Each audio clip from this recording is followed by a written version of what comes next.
You're listening to Trek FM. Want to join in the conversation and share your thoughts on this episode?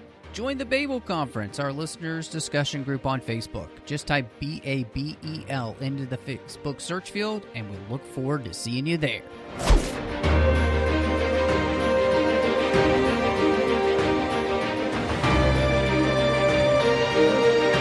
Hello and welcome to TFM's local watering hole, where the 602 Club proudly presents a crossover with Snyder Cuts, a Zack Snyder Directorial podcast. And I am just one of the hosts here, Matthew Rushing, and with me, as he has been on this entire journey through Zack Snyder's works, as we cross over again here tonight. Super excited to have the worlds collide. World's finest, one might say. John Mills. Yes. Matt, I'm here to say that you've spent enough time trying to divide us. It's time for you to unite us. Hey. I'm the one this whole time who's been telling you how great these movies are, and I'm just going to say it. You've come to my side, bro. So, welcome to the good side. There are no sides. There were sides. You were wrong, and I was right, and you came over to my side. Okay. Okay. We'll table this discussion for later. Before I'm even introduced, I can feel how this podcast is going to go tonight. Yes, Can't you just? Oh, well, we're so excited to welcome our friend and just amazing all-around gentleman, Tristan Riddell. Obviously helped us. We all started the Nerd Party together, which is kind of crazy. And we all met because of TFM. Yep. And now we're here to podcast about a movie that I mean, we didn't know would ever exist. Now, before we even get started, before I even tell you where you can find us and everything, I do want to put a preamble here at the beginning of this. There are some things we're not going to talk about tonight because we don't have time. We're not going to talk about how this compares to the other one because that's not important. We're not going to talk about how this all came together because John and I are going to do that later on Snyder Cuts as well.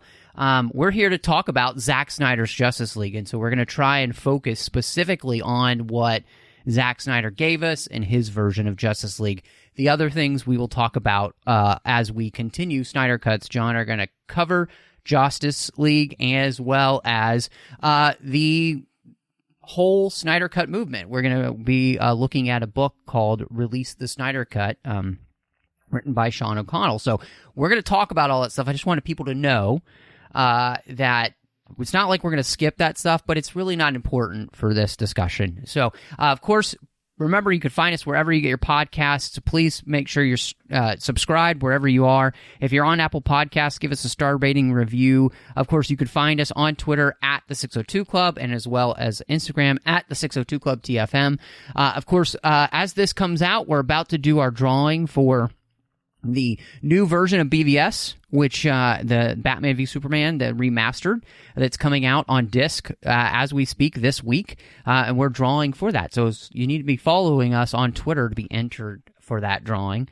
And then, of course, you can find us on TFM at trek.fm. You can find us on Facebook, facebook.com/trekfm. We got the listeners' only discussion group there, the Babel Conference.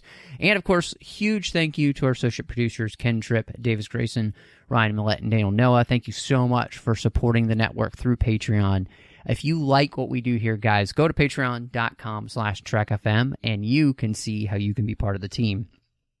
Okay, so one thing I do want to ask you guys, though, before we kind of dive into the movie, was where let people know where your excitement level was for this film. Tristan, I'm really interested for you because, you know, I know people don't know this behind the scenes. We guys, we talk all the time about stuff, and you've always been more of a fan of the Snyderverse movies.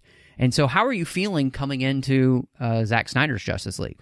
Well, yeah, I don't know if I would say I've always been a fan. Like I am a fan. I do really like Zack Snyder's stuff. I mean, for the most part. I mean, I first, really caught on to him with 300, and I was just kind of enamored with 300. And Watchmen, I didn't really like at first, but then I watched it probably about 16, 17 times, and then I was like, yeah, this is fun to dissect and everything like that. And Man of Steel, I didn't really dig. I saw it in the theater and I was just kind of like, I'm uninspired. But actually, the more that I talk with you and the more that I watched it, I was just like, no. I get what he's going for here.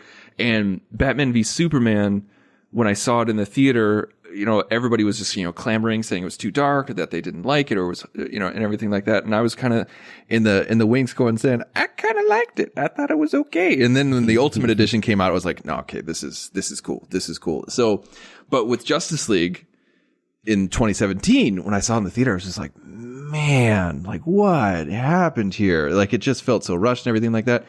And so when, release the Snyder Cut kind of started gaining momentum, like all of us were talking about, like, how could this work? Could we get a comic book version? Could we get an animated version? That was something that I was pretty excited about. Maybe we could just do that. Like I really never thought that we would actually get the real Snyder Cut to come out. And so when it was actually truly announced during I think it was like a watch party, like it was a Man of Steel watch party on Vero, like when he announced that it was actually going to happen, I was floored just by the sheer power behind that movement. Now I know it's a divisive movement, but still it was powerful nonetheless. And so my excitement level was pretty high, but like my excitement, if this makes sense, my excitement was high, but my expectations were low.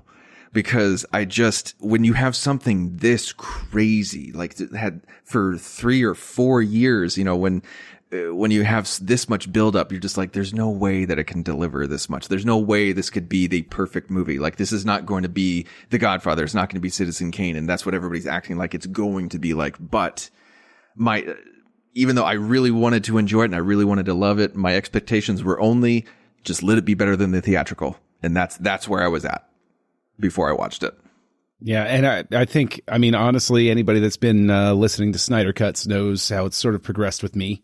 So no need to recap that. But going in, I think pretty much in the same sort of lane where it was excited, but precisely how while I kept an eye on the Snyder Cut movement, I wasn't entirely sure how 4 hours was going to work. I wasn't entirely sure whether it was going to be something where this was sort of a push where there was enough left over in the original Justice League that it's like this was just a longer version of it. And so I was legitimately interested. I was like, okay, how much could this possibly differ? Obviously runtime alone indicates that there's going to be a lot more material, but would it substantively be different in terms of content focus? Like, is it just that it would be like when Coppola did the extended cuts of the first 2 Godfather movies and combined them into one epic, right? There's more footage there and everything like that, but you're kind of like, yeah, but the Godfather's the Godfather. So, I didn't know where we were going to end up with it. I think it would be an understatement to say I was excited. Just me personally. I always believed this was something that was a thing that existed, that could be a thing, even when I had people telling me I was, crazy. People we know, saying it didn't exist at all. There was no way it existed, and, it's not like a gloating thing, like, oh, I was right. It was just like, it was so nice to finally see the light of day. Like, and Zack Snyder in many ways has just been the hero of the moment in that sense, and of that, he was like he's like Superman. They will stumble and they will fall, but someday they will find you in the sun, Cal. We're gonna make it there, and so we've just like I always trusted that this thing was a thing, and my experience just watching it for the first time was incredible too, just because was on a watch party with Zach, which was pretty cool. So a bunch of other people who were associate producers, there was a special T-shirt that he had created that you could buy that would make you an honorary associate producer that supported, suicide awareness. So did a watch party with that, and that was cool. That was my first time to get to watch it. So, obviously for me, this was just, I was on cloud 9. Like, I have not been this excited for a film. I honestly can't remember. I just, the hype going into the movie that I was this hyped about personally. Like, even the Star Wars movies. Okay, so that's what I was going to say. I was going to bring that up too. Like, not even scale of 1 on a scale of 1 to the Phantom Menace, where were we? This is probably like prequel level Star Wars, like, for me. And I guess honestly, probably the last time I was probably this excited or this looking forward to a film was actually Man of Steel, where I was just so excited that was coming out because I'm so in love with Superman. I just couldn't wait for a Superman movie. So, in all honesty, yeah, it's like crazy level. So, no, that's fascinating. So something I was really fascinated. Obviously, this movie is broken into 6 parts. It has an epilogue, but it actually has a part before part 1, which is this I like to call the Rocky opening. All the Rocky movies always start with the replay of what happened in the last movie, and then you move forward, right? And so this movie and BVS both do that, right? Except that they shift perspective. Mm-hmm. And so in his movies, he is using the openings to show you a different perspective of something that's already happened so that he can use that then within the films. And in this movie, we have Superman dying. We're seeing the bell being rung that Lex talked about, but we're getting all of these different perspectives about how this is going to affect not just these 3 heroes here, but all of these people that are going to become involved and entangled. And that's the thing I love about, I thought, the beginning of this movie is that it immediately is showing how is every part of all of these stories are all a cog in the same wheel. And they're all going to work together to create, what was supposed to be, a 3-part epic. And so that's something I really loved about how he begins the movie. Yeah, I think it was a really good way to start because it gets you, let's say in some bizarre fashion, you never watched the first 2. I am a fan of when you have something this complex, you have to bring people up to speed somehow. I'm not typically a huge fan of having a situation where you recap it over the credits. It's been done poorly plenty of times. Superman 2 would be an example of that. And Blade 2 would be an example of that as well, where it drives me up the wall the way they did the credits in those movies. But this was well done. This was exactly what needed to be done. It brought you up to the point in the story and let you understand where, what relation Superman had to what was about to happen. Yeah, it gave a lot of great thematic importance to the mother boxes later on. Like, it wasn't just, even though it was a cool opening that was a literal death rattle that echoed throughout the entire world, it actually showed, like why that meant something, why it actually kickstarted the plot forward. And how this isn't just the next thing that happened to the world. This happened because of what happened in the last movie. Yeah, I really like enjoyed that. You bring that up. I think, John and I, obviously, we talked about, BVS and the whole, the doomsday thing and all that. And again, this is one of those places where I think, in the first movie, so many people complain about all the, the damage and everything. And then Zack uses that.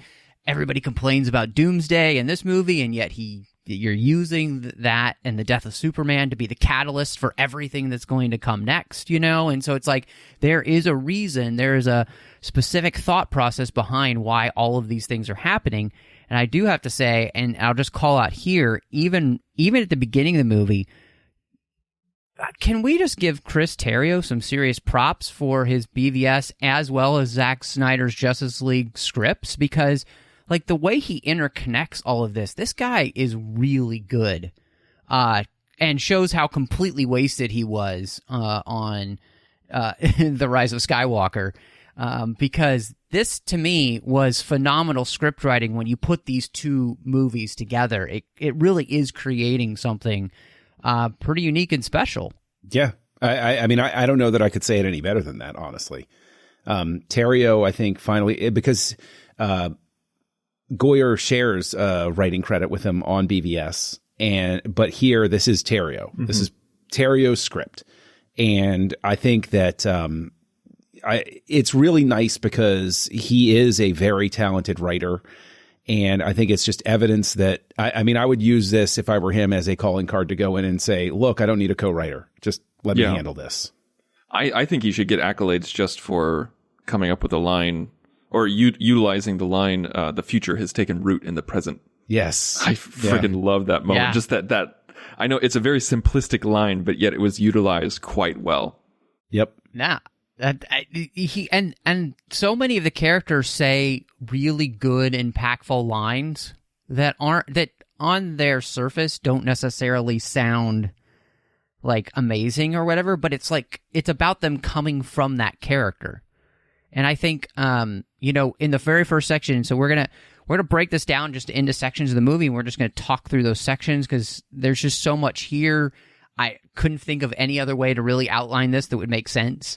And so the first part of the movie is called Don't Count on It, Batman. And the line that really stuck out to me just thematically there was what Aquaman has to say to Batman, where he's like, I don't owe anyone anything. And it doesn't sound special as a line, but coming from him in the context with this character, it says everything there is to say about who Aquaman is as a character in this movie.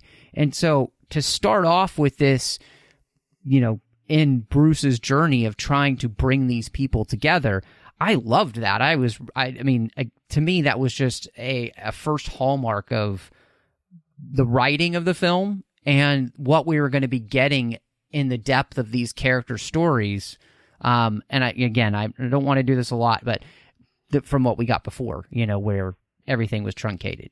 It was interesting because when, in part one, it kind of showed me what was to come, and just in little bits, like with when Bruce Wayne is on horseback and he's going through, like, my brain is saying, why the hell is he on horseback? Like why on earth is this happening? And then and I was like, this is weird. And then he goes to the village, and they say, like, oh, well, the storm is, cut off all helicopter access for 6 days. I'm like, oh, okay. And then, like, I can't remember if this is, I think this is later on, but then there was another moment where we cut to the Amazons in front of the mother box again, and the Queen walks in, and I'm like, wait a second. Did it take her a week to traverse the mascara to get to the mother box? And then they talk about how they've been watching it that entire time. There's so many things that, like, I feel like, it shows that Snyder was trying to think about all the plot holes that could have happened while they were cutting it together, and made sure to insert all of those things that could throw off the viewer, from saying, like, well, that doesn't work. That doesn't make sense.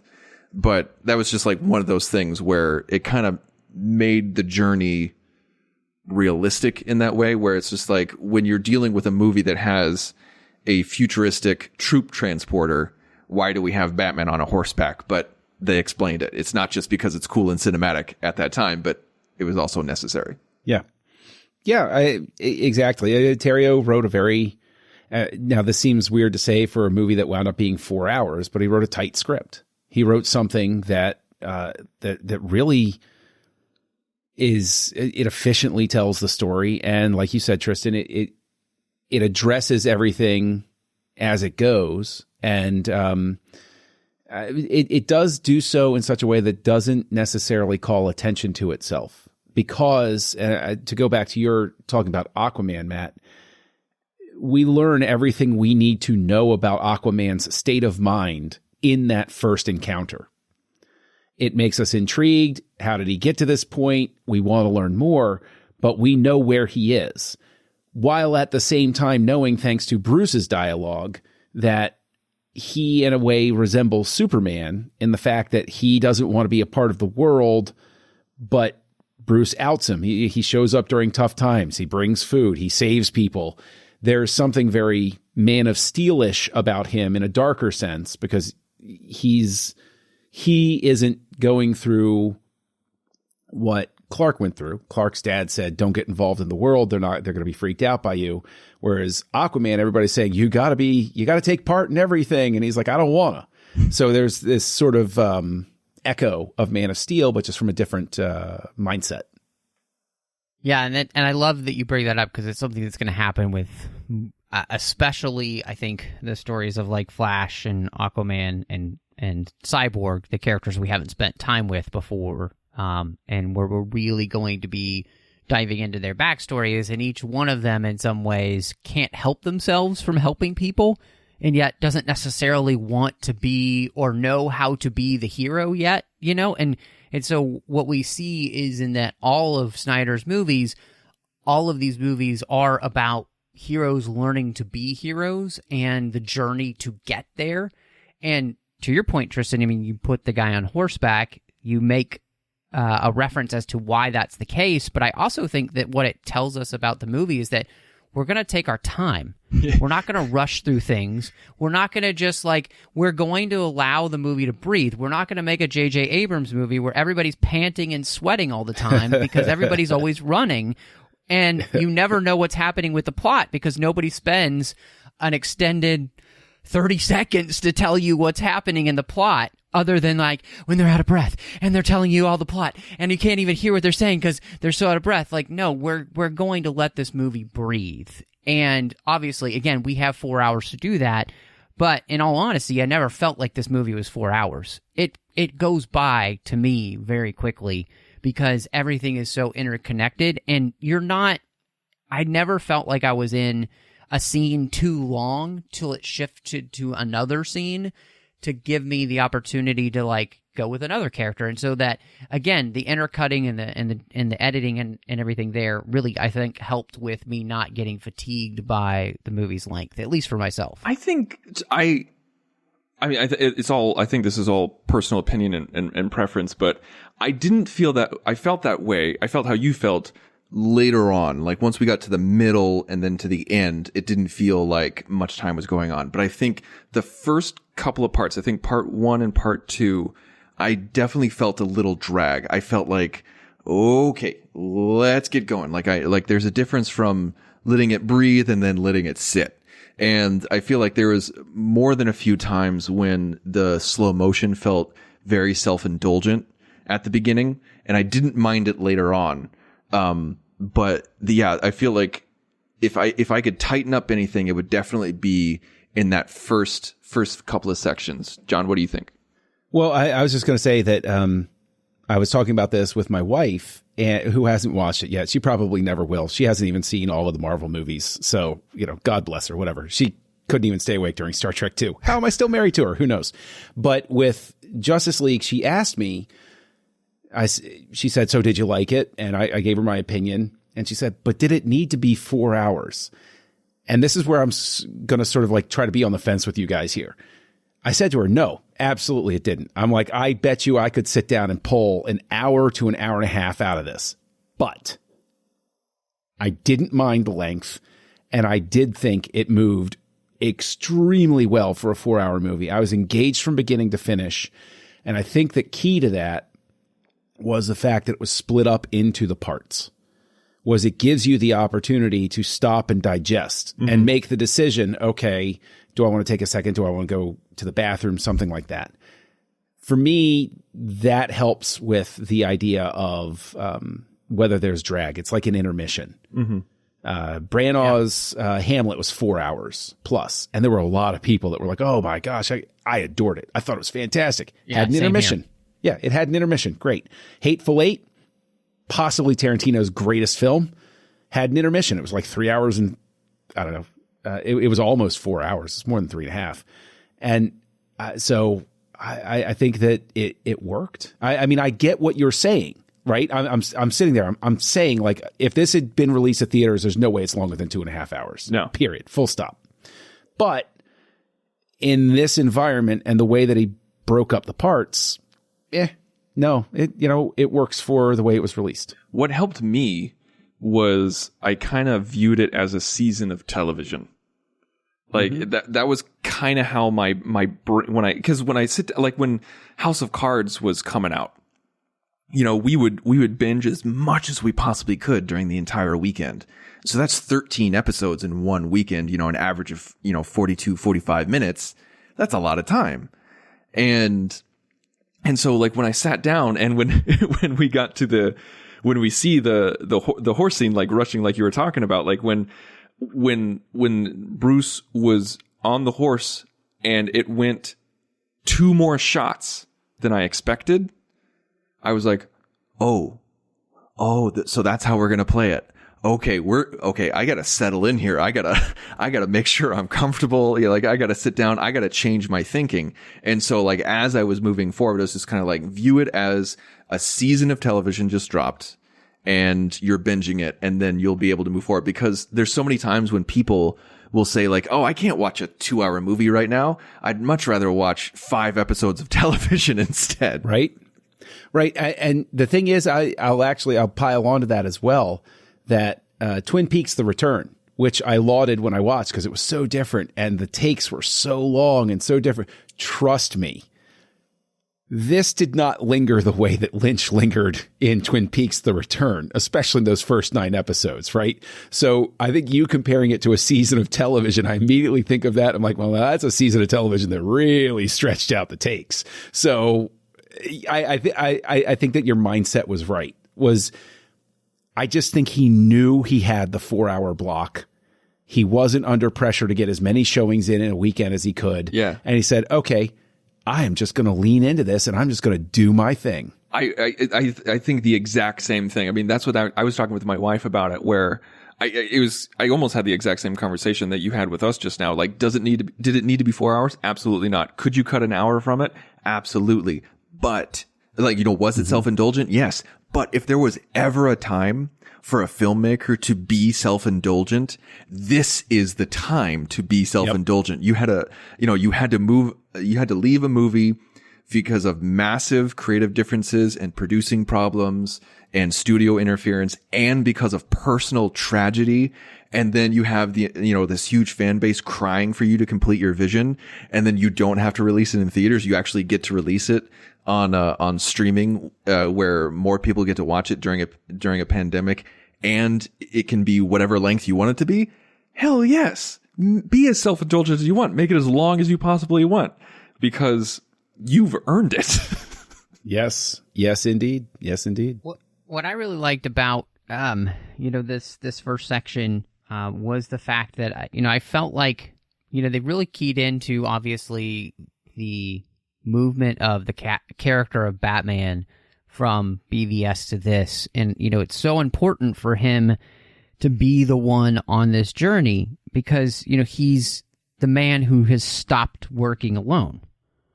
He's the man who has stopped trying to force the world to make sense. Like, he's operating off of faith, which ties all the way back. And this was something that came up multiple times in the movie.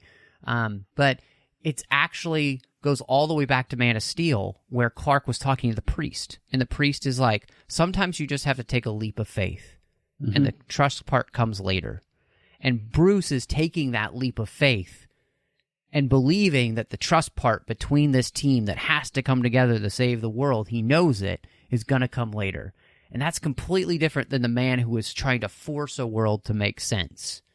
And I really loved that we see this character go through this. And, I think it's because he has then had his faith rekindled in humanity and the world, and the belief that he shouldn't be doing this all on his own. And he knows from that battle we saw with Doomsday, there's no way Batman could do this on his own. Batman was almost useless in that fight, except to the last moment where he uses his last kryptonite grenade and allows Clark to do his thing. And so he's already seen the way that this team could work together, and so I really thought that was something that I really liked, that they were already building into the character. And of course, Alfred kind of teases him about, how it's cold and, can we get out of here? And maybe a guy brooding in a cave isn't the right person to bring the team together.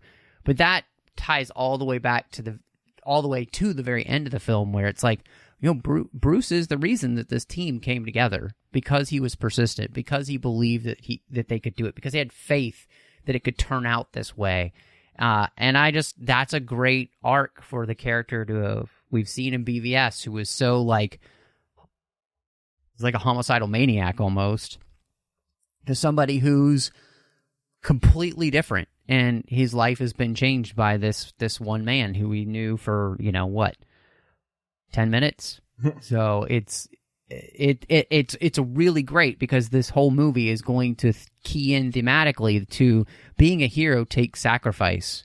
It's going to be all types of levels of sacrifice, but to really help people, to really be there for people, it's going to take some kind of sacrifice from you. And depending on what that is, you just better be ready to pay that sacrifice no matter what, because it's the right thing to do as well. So to me, that's something that really stood out here in this first section, because we're building thematically too. Like from the beginning, we're building the foundation of what this is going to be. Mm-hmm. Yeah, and it just makes sense that Batman would be the one to figure out, the strategy and the tactics. He's that type of thinker. So it makes sense that he would be the one to say, okay, here's this existential threat. Here's the example of it. Luthor gave me a warning. I take him at his word. And I know that Diana exists, and we have these other files. I'm the guy that can look 10 steps down and know, because the whole thing that motivates him to fight against Superman is the same thing that motivates him to unite the team. If there's even a 1% chance, I have to take this action here. So in a sense, you see he applies it negatively in Batman v Superman, and then applies it positively here. Yeah. What did you guys think of the sequence with Diana here that we get? Obviously, she in some ways kind of seems to be picking up the slack for Superman not being around, much more out in the open and not really kind of caring.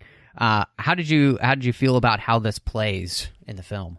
Well, I like that, I saw some people kind of criticize this moment where at the end it can be frustrating, because she had several opportunities to disarm the last terrorist and not use her bracelets. Several opportunities. But one thing that I do appreciate about Snyder, that I think he gets a lot of flack for, is that when you have mythic heroes, you have, gods struggling to be men and women. There's going to be consequences. And that's one of those things with this moment, is that there's consequences. There's always destruction, and there's consequences to their actions. And so by saving those group of people, she saved 4 city blocks by destroying 1 floor, essentially. And that was, so I liked the action in it. I don't remember her being that fast. Has she ever been that fast previously? Was she that fast in BVS or even in Wonder Woman?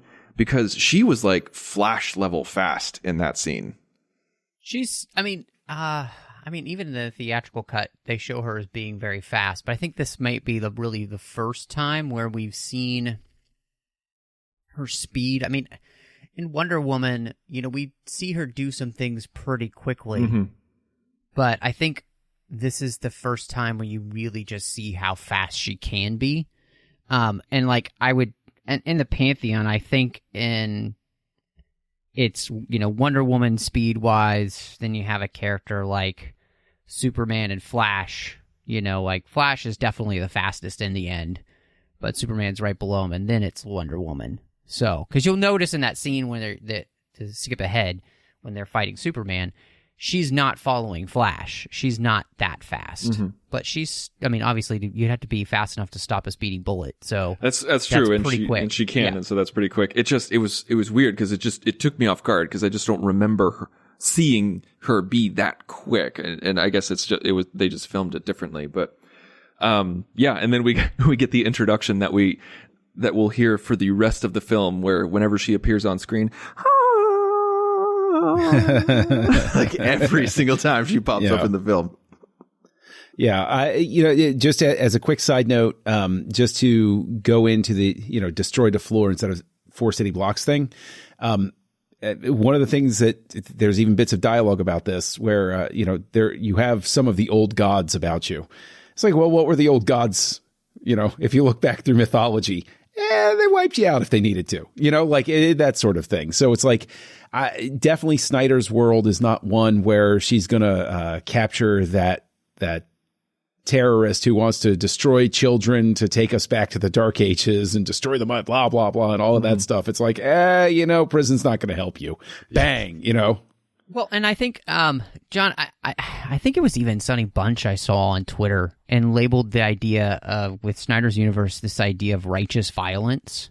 Like, when we're talking about like gods and men, like there's a sense of this being a righteous act. Like this person willy-nilly is willing to kill all of these children for level 4 city blocks for nothing but what you would, and I keep seeing little things where it references like the Nolan verse, but this is a person, this is a group of terrorists who just want to see the world burn. That's what they want.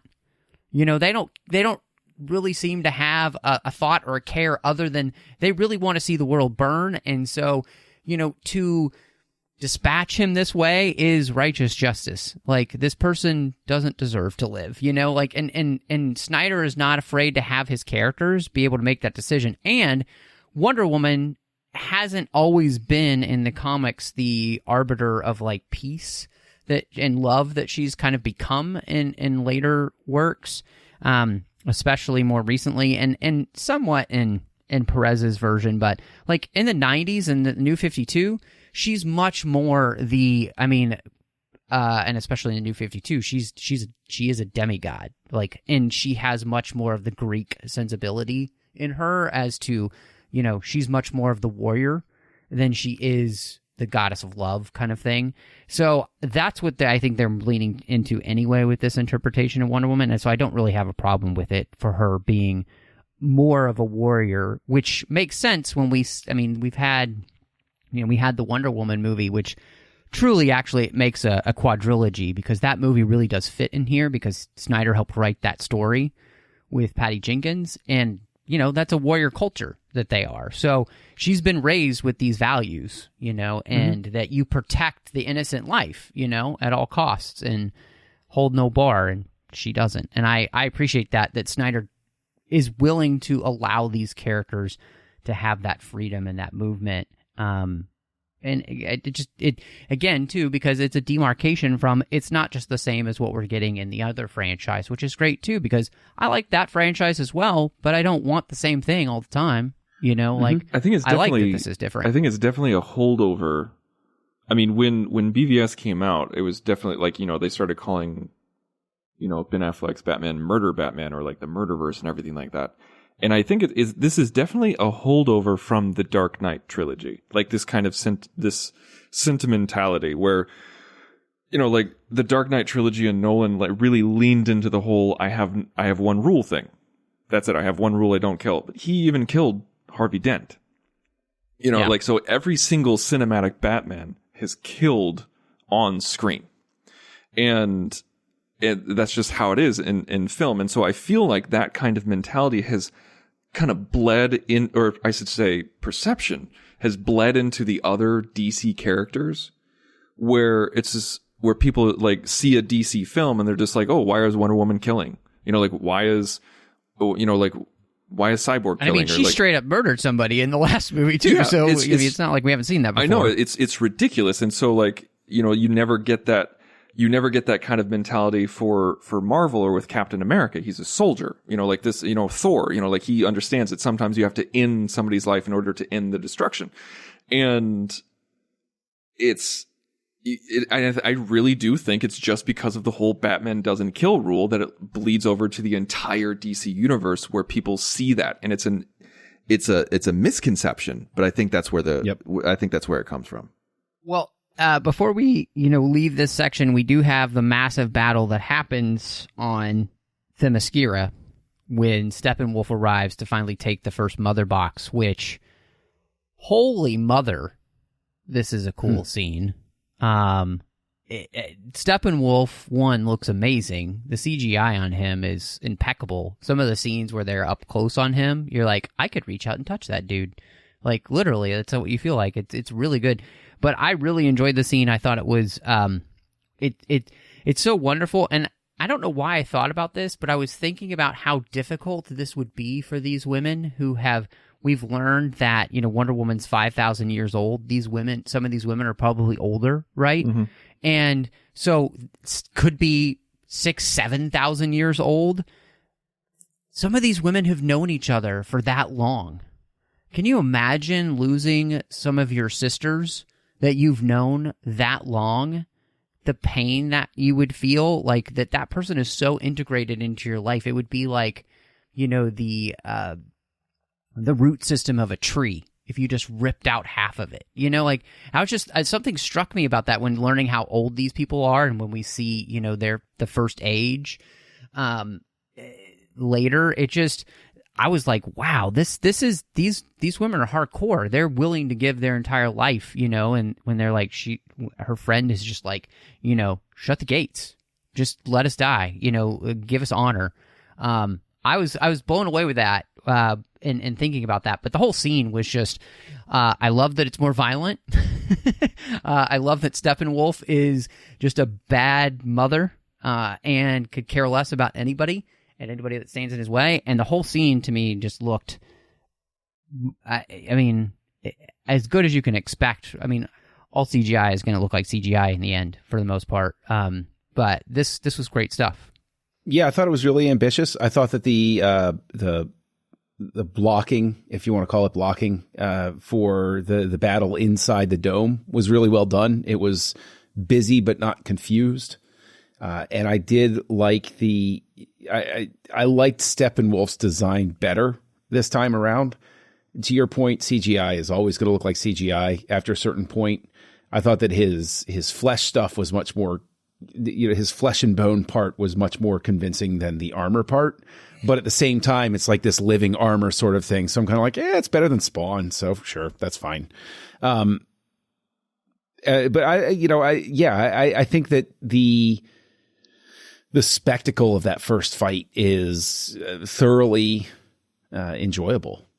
I liked that. And I think that, to a point you made a little bit ago, Tristan, you see this and it adjusts your thinking, and you're like, okay, this is the type of battle scene I'm going to get. This sets the stage. And I think it sets a really good tone for when the big battles happen. This is the scale I'm going to go on, and this is how things are going to flow.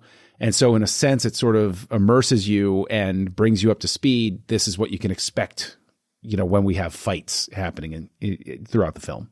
Yeah. And I really like that. I think they took that to a head in the Age of Heroes battle, where it really kind of, it showed like all these forces working together. And I think that this is definitely part of where we get the R rating, like especially about how hard Darkseid gets it handed to him. Yes. Yeah. No, I think it's definitely a great time to jump to the Age of Heroes. And one of the best parts about this sequence is the fact that we finally learn, there's a reason for Steppenwolf choosing this random city in Russia, and it's not because some family lives there. Oh my gosh, it was some family so he great. Hates a whole lot. He wanted that family to suffer. And on top of that, since we're talking about Steppenwolf and we're talking about his CGI and everything like that, I absolutely love that I hate that I have to say this out loud, but we got character motivation behind the bad guy. Yes, thank you, Tristan. Right? I was going to say that too. It was so depressing in a good way, where like when we see Steppenwolf and we get just in a few lines, we get his entire motivation for why he's doing what he's doing. You're just like, oh, that's so great. It's not just him being evil because he's evil. And then at the same time, the expression that we saw in his face was perfect and vulnerable. And like from this huge horned literal monster, you actually got to see some pity on his face, and it's just it was so great because it just made you invested. It wasn't like Killmonger where you're just like, oh, this guy has some good points. No, it's like it just makes you understand why he's doing what he's doing, and and because Tristan, you're absolutely right, because to be able to. And what I thought was really interesting with the character with Steppenwolf is that you're able to see in him not only the motivation, but like there's this dichotomy, right? Like the world that he's trying to bring about with Darkseid is a world of fear, of slavery, and it is a world of law. There's no grace in this world that he's bringing, right? Because what is he having to do? He's having to earn his redemption. There's no forgiveness, right? In fact, there's even when he tells Darkseid that the fact that the anti-life equation is here, there's no like forgiveness. There's no like, oh, you remember those 50,000 worlds you still owe me? No, don't just forget about that. Like it's all good now. No, like there's this dichotomy between that and these characters that are going to be heroes in our world that are going to not only be self-sacrificial, but they're going to show forgiveness to different characters throughout their storylines that they need to learn how to forgive. Obviously, especially with the Cyborg character. But I mean, even, you could even say between, Clark and Bruce, there's some forgiveness that happens, And so I just think that was really, really fascinating. Because, like you said, Steppenwolf becomes a fully realized character and not just this CGI baddie. And then, to your point, there are moments where you see looks on his face where the work is so good, you forget that he is this ridiculous-looking, almost demon-like character, that he is this person who is just like, I mean, he's hurting inside. And to emote that in a character that we're supposed to hate in a film, great job for them to finally bring that to light in this and make it mean more. And it just made the setup for where, Zack wants to go with the fourth world characters much more fascinating as well. John, you and I talked about that with BVS and inserting some things. Do you insert them here? Do you need to have them here? And here it's like, well, knowing that this is all going to mean something and does even mean something now, it's like spending the time with this makes so much sense. Yeah, I agree. So what did you guys think about the fact that we get the fire lit and then Diana goes on a little journey so that we see her actually learn the story that she's going to then tell Bruce? And then we'll get, our history lesson. How did that all work for you guys? I thought it was great. I personally, I love stuff like that. I love, she goes into the old tomb. There's a very sort of Indiana Jones feel to it. Seeing the old mosaics and stuff like that and seeing Apocalypse written in there and everything. Because the whole thing that Luther says in BVS is, the metahuman thesis that they're the source of our old god stories, from, the Greek mythology and Norse mythology and all of those sorts of things. And then to see it expressed in this temple in an area that people haven't gone down because they can't access it anymore because that age has passed sort of thing. It has a very Tolkien sort of feel to it. And I dig that stuff a whole lot. This was an example of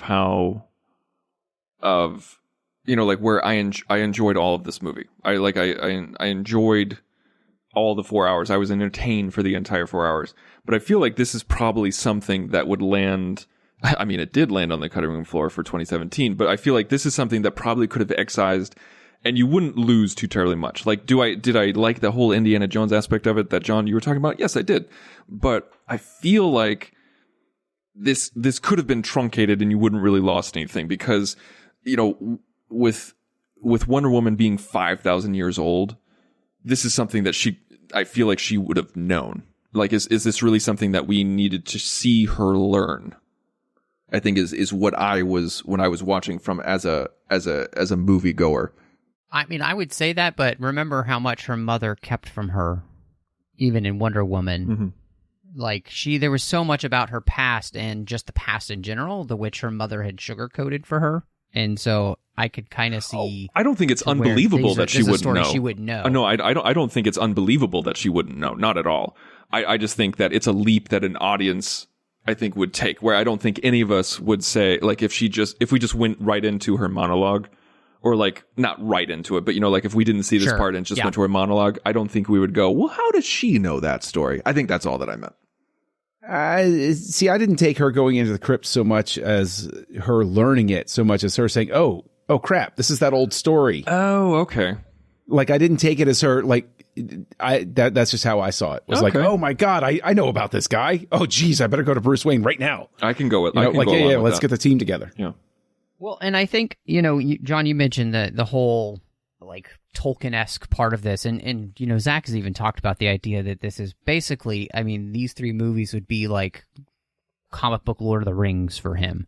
So he really is leading into that whole idea. And so, the idea that the world had to unite to stop a great darkness, and that division creates chaos, that's something that, Steppenwolf talks about, the fact that we're going to bring Darkseid rule to this world. We're going to strip away free will, and we're going to have them under one glorious law, which is the rule of Darkseid, And, he talks about how this world is divided. There are no lanterns, no Kryptonians, they're fighting one another. And it goes to show that, and when we get the history lesson finally, that what is it that defeated Darkseid? The only world that had ever done this was a world that united in the desire to sacrifice themselves for one another. Even though history had taught them not to trust one another, they had faith that if they stood together, that they could defeat this enemy that had come to their doorstep from the stars.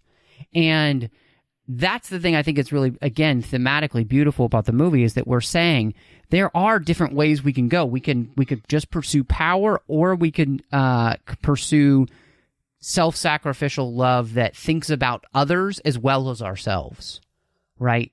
And that one, it triumphs over the other in the end. And I love that it's not necessarily a message that, like, somebody tells you on screen, but it's shown over and over again throughout the film. And they allude to it a little bit, like Bruce talking about the fact that he's had his faith reunited, and that they need to have the team together. And part of that is Bruce himself saying, for too long, I tried to divide us. Now I'm here to be a uniter. Regardless of the things that make us different, we need to come together. And it's our different gifts brought together that are going to make us stronger together. And I just like, wow, it's a really, I love that message in this section here, because then, of course, we see it play out in that incredible, ridiculously over the top, which I'm totally fine with, history lesson, where you get, all of the old gods, the Amazons. I love that this is the first age. He even calls it the first age. So literally is like Lord of the Rings, like this is basically before time began almost, type of battle. And it's great. It's so much fun. And it alludes to the fact that, the whole thing that Bruce is on as a journey, this is what he's on, is to do the same thing, to bring people together, in the same way that all of these people once got together to fight this great evil. He's got to do the same thing. I like that Artemis and Zeus are physically bigger than everybody else. Like they're, yes, two times as big. Yep. And like it I kind of wish that Gerard Butler was Zeus. Oh, thank you. So I great. had the same thought. Exact same thought. I was thinking the same thing too. I'm like, come on, guys! Like you had this opportunity. This is Earth. Yeah. My only criticism, because I loved this scene. I love the whole like back in the day. Here's this total battle that I'm gonna like give a monologue over. I love that stuff. I just felt like Gal Gadot's read. It felt like she was reading the script for the first time. Like, okay, we got we have 5 minutes, Gal. Here's the script. But don't you want me to read it first? No, just, we'll do it live. It just felt very, very stilted, very weird, kind of like off center. Like that's my only criticism. Everything else, top notch. Fair critique, but everything else made up for it.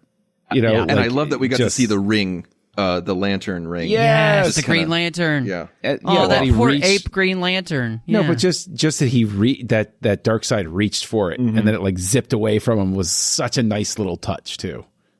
Yeah.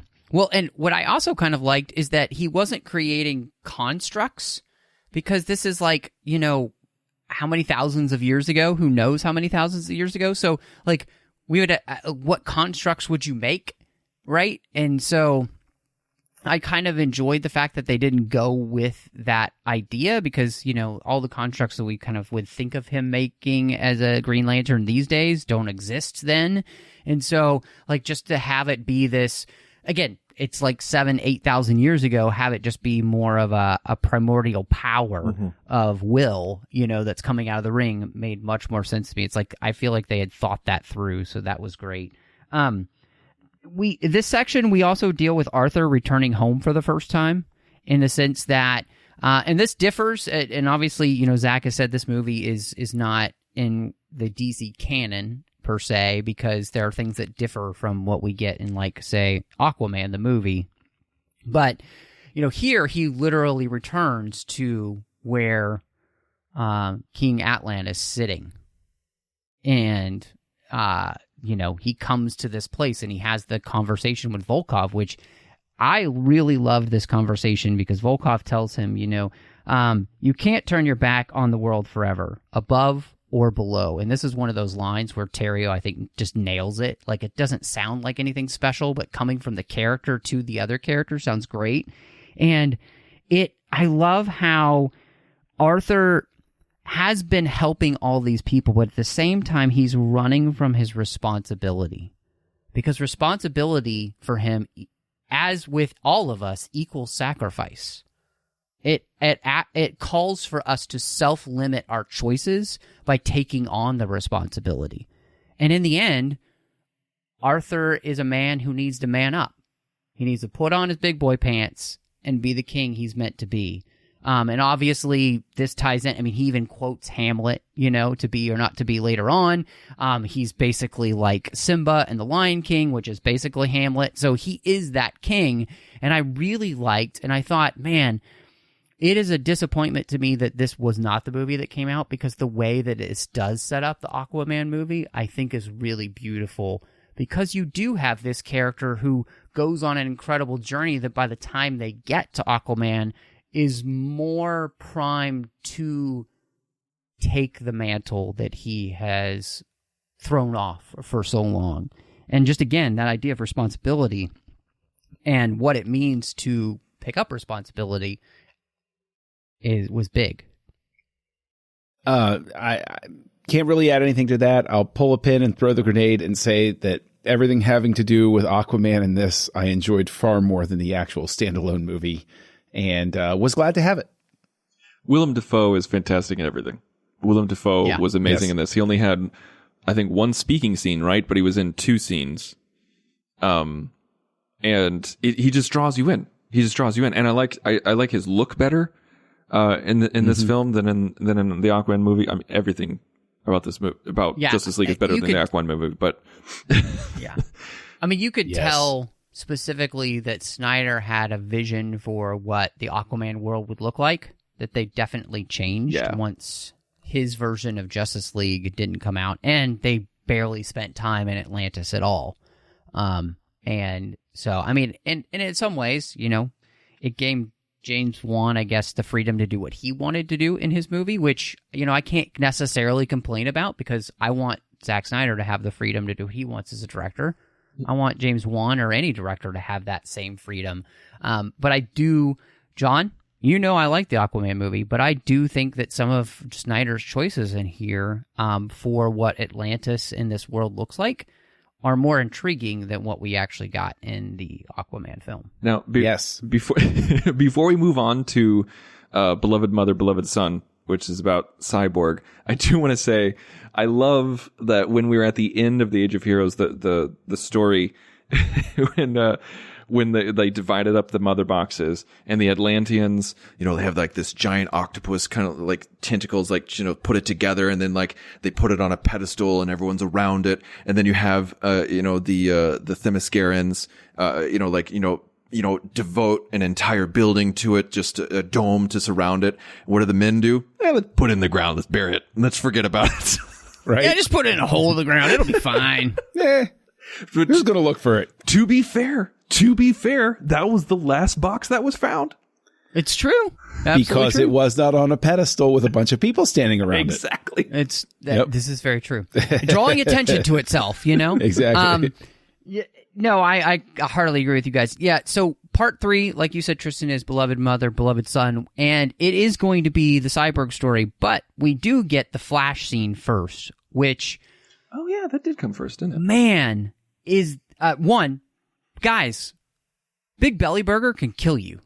Or kill somebody else, so be careful. I love that he was eating Big Belly Burger, which is a DC Comics reference, which is fantastic. Those should just exist. I would go to a place called Big Belly Burger, personally. Okay, with this, I really like this scene, and when he grabs the hot dog, I lost it. I laughed out loud. Yes. But that truck driver, he had his face down trying to grab that burger for an inexcusable amount of time. Which,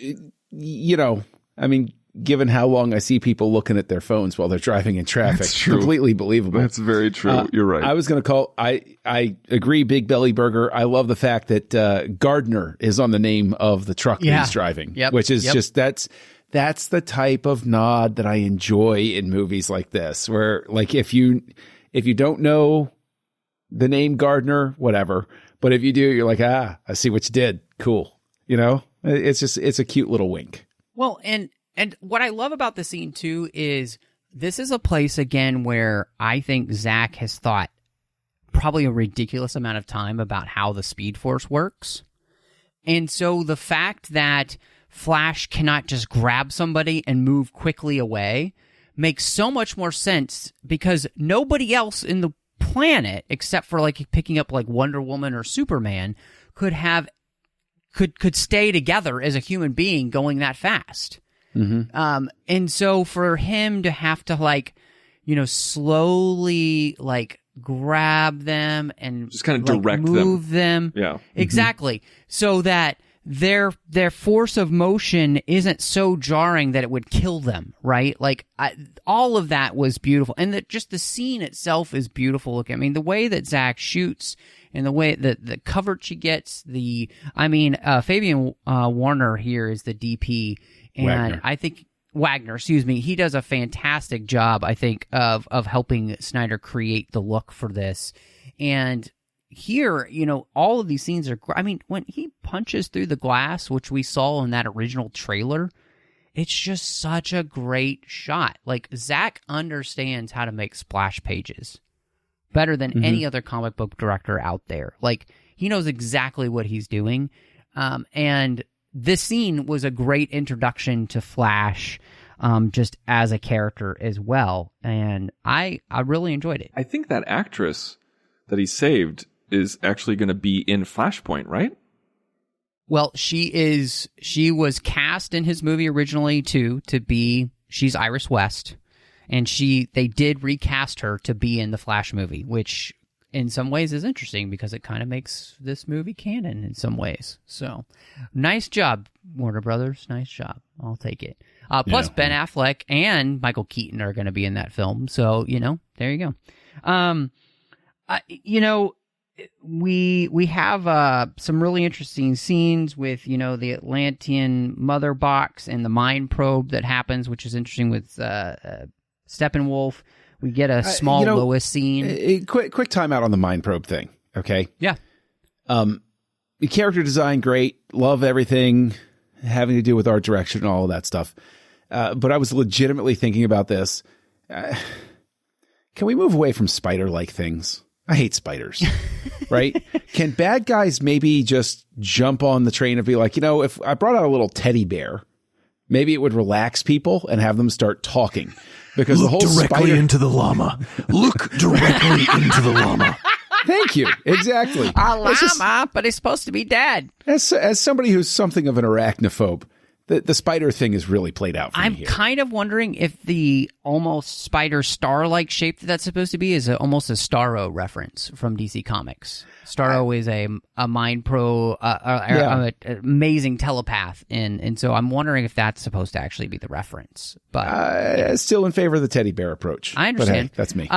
I did like that we also get, a short Bruce and Diana scene where they're talking about, like she doesn't really trust Atlanteans and all. And again, I really love how this connects with the whole thought process of you have to take that leap of faith, and the trust part comes later.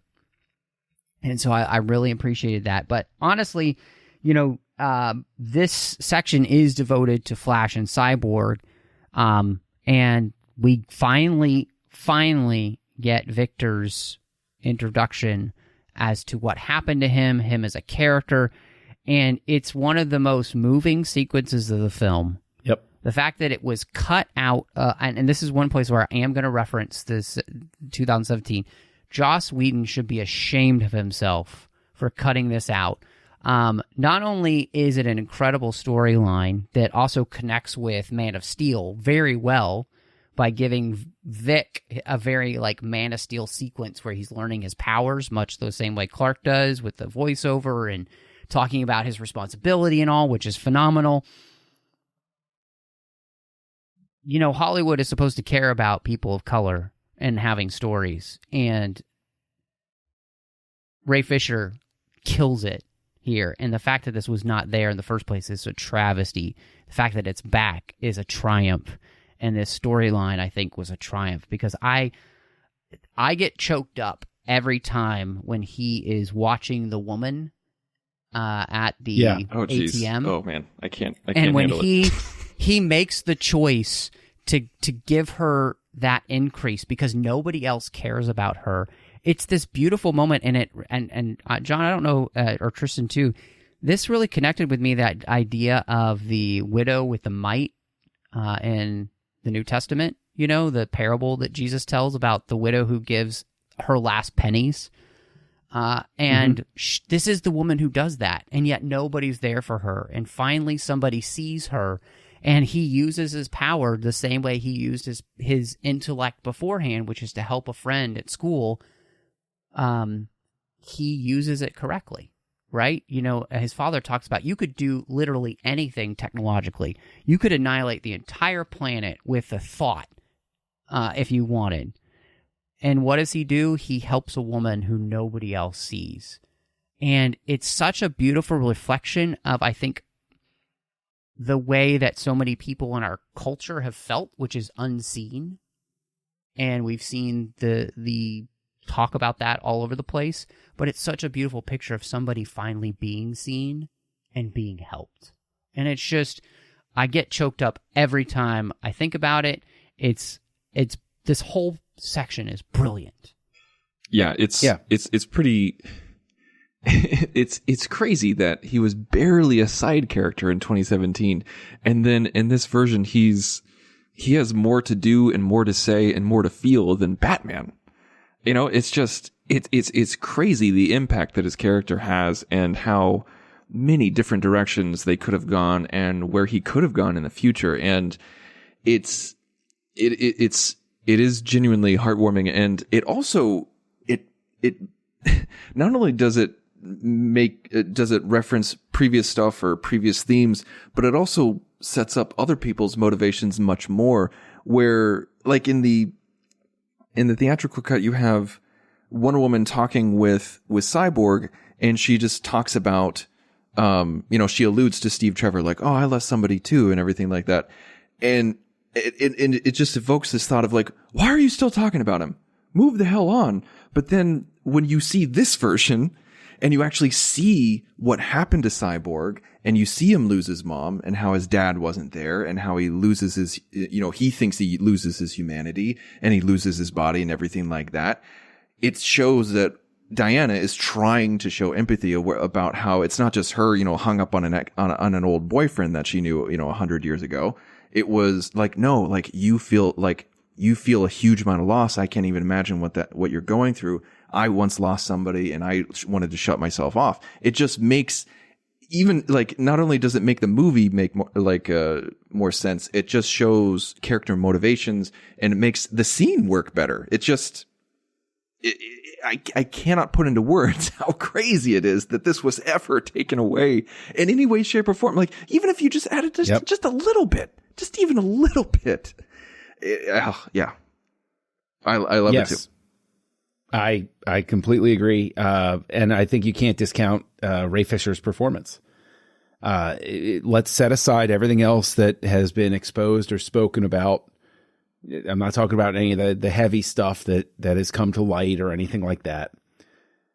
I'm talking about taking all of that stuff away. If I were an actor and I gave a performance like this that made this character who has all of this CG stuff all over him and all of that stuff, and I gave a performance that strong just to see it end up on the cutting room floor, that would have been reason enough for me to be just through the roof angry. Because look at all of this work that is fantastic, that should be recognized and appreciated, because it's words on a page. It's a director of photography, all of this stuff, but the actor is a very important piece of that. And Ray Fisher, I think, makes that whole part work and sing when, it could be serviceable, but he gives such a human performance in Cyborg that's what makes his character so resonant. It would have been easy to play it as a stoic character, which he did, but you see the pain underneath very easily. Yep. And you see it behind his eyes, you see it in his expression. Well, he doesn't always say a lot. You can tell what he's thinking and what he's going through. Which gets back to something that Matt and I have talked about, through this whole journey on Snyder Cuts is something that I always will give recognition to is Snyder gets great performances out of people. He gets people to show up and be those characters on set. And I think Ray Fisher is another example of like Ebert. I make reference to this all the time. Ebert always said he was never excessively hard on actors because the actors are doing what the directors tell them to do. And so it's the director's responsibility to get the actor to respond to everything, et cetera, et cetera, et cetera. And I think that this performance shows that there was a very empathetic director behind the camera who was able to speak with a talented actor to get this performance on a screen. Well, and this is one of those places too where, because we transitioned to the Flash scene where he visits his father in prison, and another incredibly moving scene. Billy Crudup is amazing, I thought, in this scene, as well as Ezra Miller together. And what you get is all of these characters who, they have these massive tragedies in their lives, right? And what are you going to do with those tragedies? Are you going to, and this is something that thematically plays out in the entire film, are you going to let it make you a victim, or are you going to let it make you a conqueror, right? And they all overcome these incredible things, but they do it together. Like, that's the whole point of this movie, is like, you need each other to help you through these tough times and to overcome. And, I really enjoyed the scene with, Flash and his dad, because it is a heart-wrenching scene, because I can't imagine, I'm not a dad, but both of you are. And to be in that kind of scene where, as a father, you felt like you were holding your kid back from being the very best thing that they could be. Like, I can't even imagine what that would feel like as a dad, but I felt like Crudup plays it so well. And it's a travesty he will not be able to be back for the Flash movie, and partially that's because they've got some scheduling conflicts because it was supposed to start shooting, and COVID messed everything up like it did everything else, and so now he's unavailable, and so it's disappointing because, here he nails the performance. Yeah, I agree. Maybe they could do an episode 2 sort of thing and film him over an actor that was on set at the time. Just go out with a portable blue screen, map him in. If that's what you need to do. And of course, this is also too where we get, Flash being introduced to Bruce for the first time, and it's a great scene as well. I love the way that it plays. And one of the things I think that this movie does really well is that it plays the humor much more organically. You know, we're not just trying to make jokes. That kind of comes from the characters and who they are, and that's a scene there that I really like. But I just also love that Flash is the first one to be like, oh no, I'm ready to join. I just need friends. Like he needs the community, and he kind of helps, you know, and he kind of plays, obviously, throughout the film, the character who's the younger one, right? You know, he's the little brother of everybody, and a little bit too enthusiastic, but this team needs that, you know, like it needs that energy. Yeah, I love that. It's like, oh, that's your symbol. That means we gotta go. And I love Bruce's response. He's like, yep, yes, that's what that means. That's what it means. Well, and the look he gives Diana afterward, where he's like, yeah, you know, what are you gonna do? Like, I can run really fast. We need him. Yeah. Yeah, and I think this is the first time, like, Flash actually says Wonder Woman in this movie. I think that's the first time we actually hear the words Wonder Woman. Yeah, no, I think you're right. Well, and so you talked a little bit about this, and we get that scene where Wonder Woman and Cyborg meet, and I just, you know, I really love that scene because, you know, where he's at a place where he's literally like, and he says, F the world, you know, like he doesn't care. He doesn't want to care, you know, and I thought that this was really strong. Are we going to allow our circumstances to dictate where we move forward? Like, are we going to let them meet? Like, are we going to allow them to beat us, or are we going to be able to overcome them? You know, and I thought that was, to me, obviously, just thinking thematically, like, I think that's a really strong message now and always, which is we're always going to be in a place where life could give us something that we feel like we can't handle and where we don't have the ability to overcome, but there is a way through it, you know, and I don't know, something about that really stuck out to me in my 5 watches, so... So workday, that's 2 workdays and a half rushing. Yeah. So, well, and it meant, I mean, what it showed me too is like, life is meant for community, right? We're not meant to be separate. We're not meant to be, living in caves, right? Like Bruce has been doing. And so, you know, and all of these people have been loners. Wonder Woman even talks about that, you know, I'm just coming back to the world now because I had kind of let go and I'm just you know, I'm just finding my humanity again. So, except that one time in the 80s. Exactly. WW 84 is part of the multiverse. It is not part of this timeline. Brought to you by Mercedes-Benz. Can we just talk about the? I need more J.K. Simmons as Gordon, because I really thought he's funny as the character, and I enjoyed him in the role, but Tristan's making a face. Well, no, so. I didn't dislike. I mean, you have to be a monster to not like J.K. Simmons. But I just don't feel like we got so little that I didn't feel like, how do I phrase this? It wasn't enough to even get me to think, oh, we need more of him. You know what I mean? Like, it was... Sure. Yeah. I feel like that's the point I'm at. Like, I'm not discounting what you're saying at all. Because I feel like if you gave him more, J.K. Simmons would knock it out of the park because he's J.K. Simmons.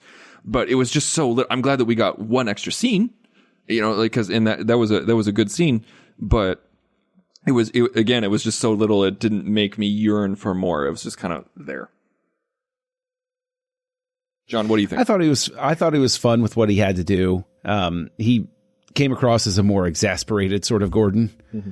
You know, like he was more of honestly, I found his performance more comical in the sense, like there was almost a sensibility that seemed to bleed over from the 60s TV show of I'm going to go call Batman, you know, like that sort of thing where it's like, yeah, we're kind of useless. So, you know, just let me go call Batman and figure out how to deal with this sort of thing. And so like, that's sort of where that humor comes from. But at the same time, this is, you know, he said, you know, he references this has been going on for 20 years. So we're getting Gordon sort of at that. He's near retirement and sort of like, I'll go turn on the signal. It's fine. Yes, whatever. That's what I do. You know, and then everybody else shows up and it's like, oh, okay. Now we're a whole bunch. All right, fine. What did you guys, this section really ends with the Atlantean fight, where the second mother box gets taken. And this is a place where Zack really differentiates from the Aquaman movie, that to talk underwater in English, you have to have an air bubble. Otherwise, you sound like a dolphin, which to me was so cool because it makes much more sense. Yeah. That you can't speak underwater in English. You have to use some sort of like high sonic frequency, basically. But just the fight itself was so brutal and so cool. And when Mera is like he's like, you can't escape. And she's like, I'm not trying to. And she's pulling all the liquid out of his body. It's just like, holy mother, this is awesome. that was cool. I did really like that. Like, she utilized her power, and that's one of those powers that we actually see in the Aquaman film. And Yep. so I really like that kind of connection. One thing that really confused me though was that I really like the whole dolphin thing. I thought it made sense. It was cool. And that you had to make an air bubble in order to, speak like that kind of language. But what really confused me was that Diana, was talking with Bruce, and Diana said, "Oh, well, they can only talk underwater, or they can only talk underwater." And he's like, "Well, he was talking above ground to me." But then later we see Atlanteans talk above water, and then we also see him in the air bubble. So I don't quite understand that. I chalk that up. You're absolutely right. A headcanon moment, I guess. I said, well, Diana says that they haven't spoken to the Atlanteans for a really long time. She's mistaken. Okay. She doesn't. Maybe that's just me being like, well, I don't really want to think about this too much, right? Which we do as fans. But I took it as like, well, Diana doesn't really know everything about them. She's speaking from a position of authority that she doesn't have. I think that's fine. It just would have been such an easy line to cut. Yes, it would. It would. If you cut it, we would have lost nothing from the film. Yeah. That is true. So strange. Yeah. I also love that this is the place where we give Arthur perspective, because he hasn't known anything about his mother. And this is the place where we learn about, from Mera, that this is why his mother left, which is not because she hated you or left you because she didn't care. She left for your safety. And now that she's not here, we don't know why, obviously. Now that she's not here, it would have been her job to go figure this out. Now it's yours. And I really appreciated that, this is the catalyst to which, Arthur's whole, I think, thought process has finally been shifted as to, the foundation that he's built his life on has been that he thinks his mother left because she didn't care. And this really kind of rocks his world to learn that, no, not only did she care, but she made a sacrifice. And this is one of those places where we help Arthur see that there's a cost to saving others. There's a cost to the responsibility that we have as adults. And because Mera even challenges him by saying, you're not a defenseless child anymore. Stop acting like one, basically, is what she's saying. And I just love that whole sequence. She's basically saying, man up, bro. Your mom left you because she loves you and it was the only way to save you. Not because she didn't love you and didn't care about you. She was willing to sacrifice that everything for you, and what are you doing? And it was great. If I can offer, obviously all of the DC heroes have some sort of mom and dad parent issue going on. But what's interesting is that we're dealing with this is the new era of heroes and gods and stuff like that. But what it boils down to is all of these things all of their arcs are about understanding that your parents are human, which is something that all children go through. That you go from a stage of seeing your parents as gods, and then the switch flips, and you suddenly see your parents as humans, like everybody else is. And so a lot of the issues that you see, including with Aquaman, including with Wonder Woman, including with Flash, everybody else, is they're learning that their parents are limited people just the way every other human being walking on this planet is. Cyborg has to come to terms with the fact that his dad just wasn't, his dad just didn't know how to deal with him, didn't know how to relate to him. And, you know, all of those sorts of things. I mean, it's all laid out there. And I think that's probably, in all honesty, I think that's what really gives an important sort of heft to these characters, is actually the fact that they're going through a very human sort of experience for all of the godlike stuff that is layered on top of them in these stories. Yeah. No, I mean, I completely agree.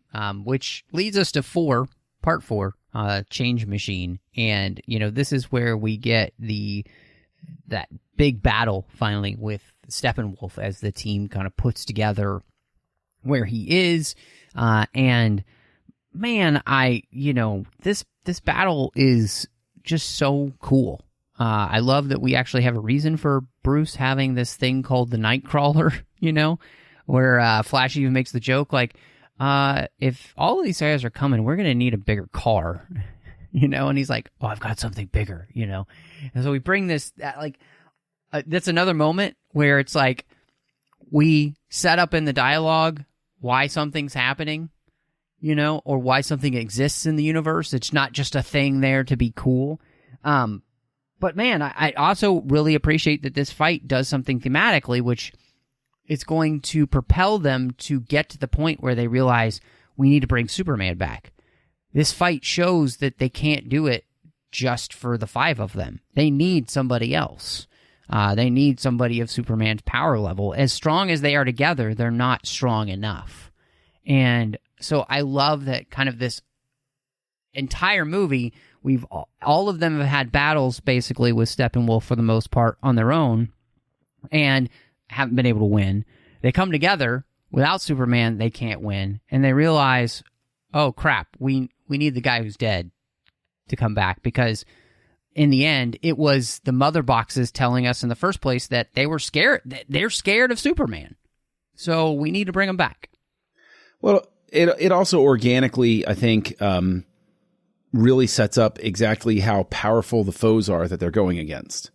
That we get these standalone movies, and we're used to Batman overcoming obstacles. We see Wonder Woman overcoming all of these sorts of things and fighting other demigods, and eventually we see Aquaman doing the same sort of thing. But like, I think we see all 5 of them, and we see how powerful they all are, and the fact that all 5 of them together can't take out this guy. It really, I think, just in a very natural sort of way, elevates the villain.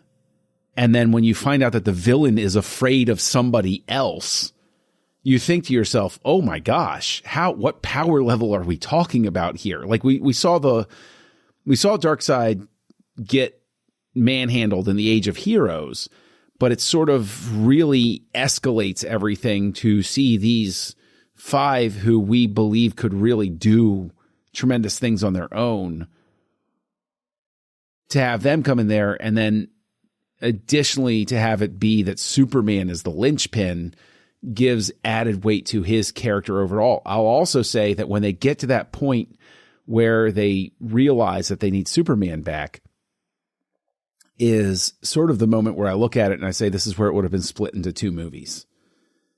Right? Is they come with the realization, and Bruce sits there and he says, we need him back. And you see that heroic image of Superman flying, and I could see it just go bang and the credits roll. And it's like, you know, part 2 coming in 6 months. Like, that would have been a tremendous ending where I'd be like, what? No, I need more. I didn't think of it that way, but yeah, I think if it was like, if there was some sort of contract that Snyder had where it's just like, no, this is my movie, and they're like, okay, fine, we're going to split it up. I think that definitely could have been it. One thing, and also like seeing these people get beat and like, what tier are we at? It's kind of reminded me of like whenever Worf got his ass kicked. You're like, oh wow, this alien's not messing around. Right. But one thing that I really enjoyed was, and I don't feel like I got this in 2017, was the motivation of the mother boxes, or the use, the real use of the mother boxes was to terraform that's what it's about. It's kind of like, it's kind of like Man of Steel, where like the purpose of the mother boxes was to terraform the planet and change everybody into slaves and make them into parademons and everything like that. So it's the change machine. And, when we get that exposition of, what they are and why they're used, it's like, oh, hey, well, if they can change matter, maybe they can bring this, Kryptonian back to life. It made sense. Like, this is the leap of logic that they're gonna, I'm not leap. This is the step of logic that they're gonna take because they have these tools at their disposal. Like before we destroy them or before the bad guy gets them, let's utilize them for our own purpose. I don't feel like I got that in 2017. Maybe I'm forgetting. I don't know. But I feel like it was much better laid out. I think just the fight itself is so cool. I mean, we get everybody doing different things. We get, Flash, I thought, really shines in this scene. He can do some really cool stuff. Like when he saves all those people from the falling rocks, just a great sequence there, I thought was really cool. Of course, you have the scene that was in 2017, but I think it's even better here where he's running around the silo and he, dinks the sword back to Wonder Woman and she lands, and thankfully Flash doesn't land on her boobs this time. So like that, the whole sequence there was great. But again, what I also love is that for all that the team is able to do, we really do, like you were saying, John, we show how powerful Steppenwolf is. I mean, he's taken everything they've got and he's still standing, and the only reason he leaves is because he gets called by the mother boxes, and we learn this lesson from the mother boxes, which is the planet from, which we all know, but they didn't, is the same planet. This is the place of anti-life. This is what's going to not only make the stakes where they were, which is, our planet's going to be terraformed, but no, this is where Darkseid could now rule the entire universe if he gets this. And so, like, we've just taken the stakes, which are already very high, to galactic spanning. So it's really well done. Like the way that they're working all this out is in putting it all together. The way each one of these pieces is fitting together as this puzzle for this story is really well done, and I really appreciate. Again, this is where Terrio, I think, in his script, it's kind of genius, honestly. Yeah, and I think it's really great too to acknowledge the fact that technology is neither good nor evil. It's simply about who's using it, and there you go. I mean, granted, there are certain technologies where they lend themselves to, the mother boxes lend themselves to, planetary domination and stuff like that because they're such powerful technology. But at the same time, a good person using a certain technology, look at Cyborg. Cyborg has literally the power over all of the world's networks. He's a walking Skynet. And the only thing that prevents that from happening is his humanity. Skynet. Yeah. I mean, his dad invented Skynet. Isn't that pretty slick? Isn't that pretty slick? It's true. The last part of this section here that I thought was really interesting is obviously we have this Lois being visited by Martha, and yet it turns out to be Martian Manhunter. And I wanted to hear what you guys thought of this part of the story, because I thought this was a really fun way to introduce him, but it was also really an impactful discussion between these characters who have a very unique perspective on the loss of Clark, and I thought it brought home the very personal nature of losing this character.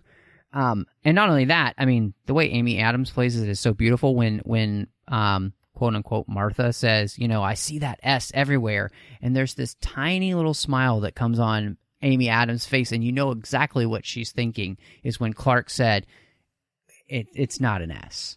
On my world, it stands for hope. And then she says, of course, well, here, it's an S, and so, like, the whole scene I just thought was one of those moments where you had these two characters interacting, and it was really beautiful. Nobody tells anybody they're thirsty. It's just, it was another heartrending moment because we're back to being the super concentrated, the super personal consequences of the actions of a character who was willing to sacrifice themselves and those that are left. I completely forgot that John was going to be in this film. Like, I know that was leaked some time ago, but I 100% forgot. And so when I saw it, when I saw him transform into the Martian, I literally gasped. I was like, oh my God, that's right. You know, and I just thought it was so cool. But then at the same time, I was like, this completely undercuts the emotional impact of the scene before, which I really enjoyed. I see what you're saying, but then to have him transform into the general that we've seen in Man of Steel and then BVS, I thought was the nice touch, because we understand his emotional connection to everything. And we understand why he felt the need to appear as Martha, sort of thing. So I'm sort of like trying to have my cake and eat it too, to say, I get what you're saying. I agree. But what mitigated that for me was having him turn into the general that I'd seen in the previous two movies, so that I could make the connection of, oh, okay, I get it. Yes, he is legitimately emotionally impacted, and he was wise enough to know that him talking to Lois, like, you know, as the general, would not have the same impact as talking to her as Martha.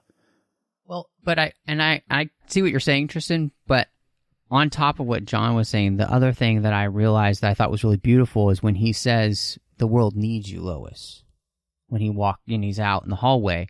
And I'm reminded that Lois has been the key to these movies, not just for Superman, but in and of herself, right? Like, she's the one who was smart enough to be able to figure out who Superman was in the first place. She's the one who helped save the world in Man of Steel, right? You know, she's the one who puts together what Lex's plan was and helps Superman understand those things in BVS, right? She has been integral to this story from the beginning, right? And knowing that he's Martian Manhunter now means that he knows a lot more than he's ever let on to anyone, you know, and he also knows exactly who she is to Clark and who she has been and what she's done and all these things. So to me, it wasn't quite the loss that I guess you were kind of saying, where it kind of mitigated. I felt like it just made it different than you thought it was, but it's coming from a character to which now we realize really has known this character probably better than she knows herself, because, I mean, he's a telepath. So, I mean, he knows a lot more than he's let on. Well, I thought it was to just me, like that really meant something. I thought it was like I think I see what you guys are saying, and I'm not disagreeing, but I think to me it felt like a loss for the character. Sure. Because no, I get that. Yeah. Yeah, like, because that's a very special moment. I mean, that's a beautiful moment that she thought she was having with her future mother-in-law. Martha, yeah. And I think that's what kind of like knocked it down. I feel like I liked that they showed, John, I agree with you. I like that they showed him turn back into the general, because you're like, yes, this is someone who's invested in her life, someone who cares about her and wants her to come back to the light. It's not just a manipulator. Like, he actually cares about her. Completely agree with that. Yeah. But I felt like it was a loss to Lois. And because, Gotcha. I mean, those kind of moments are very life building and relationship building and everything like that. Yeah. So I think that's where I'm coming from. It's a good point. No, I think you have an excellent point. So we're on to part 5, All the King's Men, and we're gonna bring Superman back. But before we do that, I really love the connection in the they're exhuming Superman's body, and I really love the conversation that we had with Wonder Woman and Aquaman, where, you know, he talks about how, you know, he hates his people as much as the Amazons do. And I love that Diana's just like, you know, hate is useless. You know, hate like that doesn't, these kind of like grudges that just go on for generations and generations, they help no one, you know, and to let go of that hate, and that what we see in this is that when people get to know people as people instead of as the quote unquote other or group that they've put them in, that they can come together because they find commonality and they find connection. And I love that that's a theme in this movie without anybody ever saying that. It's just, it's organic to the film. And to me, that this scene was a real impetus for that theme. Well, and that even ties into Man of Steel, the idea of and BVS, right? The idea of judging a person individually versus the group in which you've placed them, right? Because the whole thing that Bruce is dealing with is Kryptonians do bad things, Superman Kryptonian, therefore Superman bad. Whereas that carries through to this is the realization that each person, each individual should be judged on their own character as opposed to whatever bucket you choose to place them in or that they happen to be a part of. And I thought it was kind of cool, like this whole scene we talk about exactly how old Wonder Woman is, which is 5,000 years, which that's crazy. That's a long time to have been alive. So, this whole part again is about, operating on a faith. The whole conversation between Bruce and Alfred and the fact that he's operating in a whole different way now, which I really love seeing that happen. And I love the relationship between Alfred and Bruce because you can tell Alfred's worried, that you've put together this team of metahumans. You're not a metahuman is basically what he's saying. Maybe you should bow out now or you're going to die kind of thing. And Bruce is like, no, this is who I am. This is what I got to do. So I really liked that. And you joked about how in BVS he was kind of useless with Doomsday. And then like in this section, like when they actually bring Superman back, Flash, zooms over there, Aquaman jumps and Wonder Woman jumps and Cyborg flies. And then 5 minutes later, you see Batman kind of like, yeah. Yep. Yeah. Well, right before we bring Superman back, we learn that a character is pregnant, which... Do we know that she's pregnant? We do. How do we know that? Yeah. One Zack said so online. And they say at the very end of the movie, Lois is carrying a bassinet into the house at the farm, and Bruce tells him, I hear congratulations are in order, or something to that effect. So, yeah. I just figured there was no way they were showing a pregnancy test in 2 shots back to back without there being a reason. Because the drawer is open and you see the pregnancy test and you go, oh, and then it cuts to her and then it shows the pregnancy test again and you go, oh, like that was basically the reaction it's called I had. Force majeure. Yeah. Interesting. Yeah. I'm willing to presume that Lois has not gone out on the town to deal with her grief about Superman. And so most likely, Well, and I think what I loved about this part though is that I think maybe you could have people complaining about Lois mourning in this way and kind of not going to work and all that, but to learn that she's pregnant makes that a whole different story when the man that you love has died and you're pregnant with their child. That makes the mourning period completely crazy. Having a friend who's pregnant right now and she's had morning sickness the first few months, which was horrendous. Just knowing what that can do to a person's body, right? Alone. And then mourning, it makes much more sense, I think, for her to have had such a much more intense mourning period than it just kind of if, she hadn't been pregnant. 2 months or whatever. Zach, in the chat when we were watching the movie with him, he said it's been around 2 months or so since Superman's died. Okay, that's good to know because the timeline made it feel like it was actually quite compressed. Because when they're talking about it was, I think when you get the first Mother box, it was something like 6 days after the death of Superman. Mm-hmm. And so that's I feel like the timeline in Justice League and its distance from Batman v Superman and everything like that has always been kind of nebulous. So that's cool to hear. Yeah.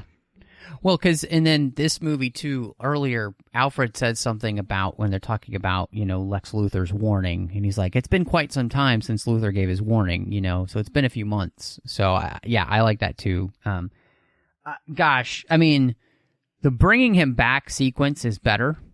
The fight sequence is better. But I just really love that we added back in the fact that, and we're giving the allusion to the end of the movie with Flash basically turning back time, and I love that the fact that we're playing with that, and obviously we're looking towards, at this point, we're looking toward a Flashpoint movie that was going to be happening, so we're introducing that idea here, and man, the whole sequence of him coming back and the fight sequence that they have, it's still just as entertaining, but it's even better here, and I love it. I mean, it's a great way to make your heroes have to fight each other organically.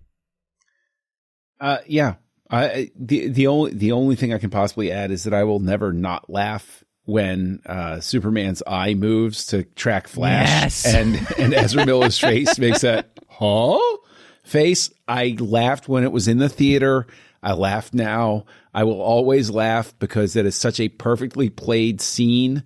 Even though I know it's coming, when Superman's eye moves, it's such a beautiful demonstration of exactly how powerful Superman is, where you go, oh dear, that's why they need him back. And also the music overall is much oh my gosh, better. Yes. Oh, it's just so much. It's so improved throughout the entire thing. And of this course. is before we got Superman Rising. This is another place too where we're alluding to what's coming next, where Victor gets the premonition, the vision of what could happen with Superman back, and the whole anti-life thing. We get a picture of this is where we see Diana's dead, Arthur's died. The world does not go well because of this, and the Kryptonian ship is afraid of the Mother Box, which we learned from Silas earlier that, or Cyborg's story that Silas had put together, the fact that the Mother Box and Kryptonian technology were kind of linked in the sense they were both extraterrestrial and they had similar properties, but were from different cultures and everything, and so. But you get this whole thought process of history that the Kryptonians have had interactions with Kirby's Fourth World characters in some way, shape, or form in their expansion across the universe, thousands of years ago. So, it shows you the depth of what Zack is and Terrio here are digging into comic book wise. With just a few lines. I thought that's where we were going to get the nightmare sequence. I was actually pretty surprised that we didn't get it there, because when we get that flash of that premonition and we see Cyborg kind of linked into it, it felt like it anchored Nightmare Batman a bit more. Mm-hmm. And I mean, we skip ahead and then, Joker even talked about the multiverse, how many, I can't remember the line exactly, but it also shows you that maybe this isn't just a premonition, maybe this actually has happened at one time or in one universe and something like that. And then to see Cyborg's, actually experience that, it, like I said, it anchors it for me. And, I wanted to spend more time there. I was just like, no, I want to see that. Go back. I was so surprised at how short it was. Well, and I want to ask you, too, we lose another parental figure with Silas sacrificing himself. And to me, this is where organic nature of introducing things has really helped. They've introduced this electron laser with the conversations. They've introduced the idea that the Mother Boxes love heat and superheating things with this laser. We introduced Ryan Choi, which is really cool because he's the Atom. And that's organic because he's just working here, so that's fun. But I love the sequence that we see the sacrifice of being a hero where Silas knows what needs to be done and he knows what his son can do and he's willing to put his own life on the line the same way his son is doing these days now that he's a hero, that he has these gifts. And I love that about this film is that we are talking about what it means to be a hero is willing to do what's right regardless of the cost. And, that's really good. And I'm glad that the dad's death wasn't in vain, because it really makes you scared there for a little bit. You're just like, no. Yes. Like, don't tell me that was for nothing. Don't tell me that was for nothing. So we're at part 6, guys. Something darker. And can I just say how much I enjoyed having all the farm sequences back? Like the whole time that we spend with Lois and Clark at the farm, it's just so heartwarming and beautiful. And like, I love the fact that the sun is rising, it's so thematic and beautiful. This idea that Superman is back and the sun is rising, and it's every scene with them is great. The fact that Martha arrives, is great. The fact that Superman even says, Clark's like, I've been given a second chance. I'm not going to waste it. It's just, it's all such great stuff. And as a fan of the character, it's everything you want when he returns.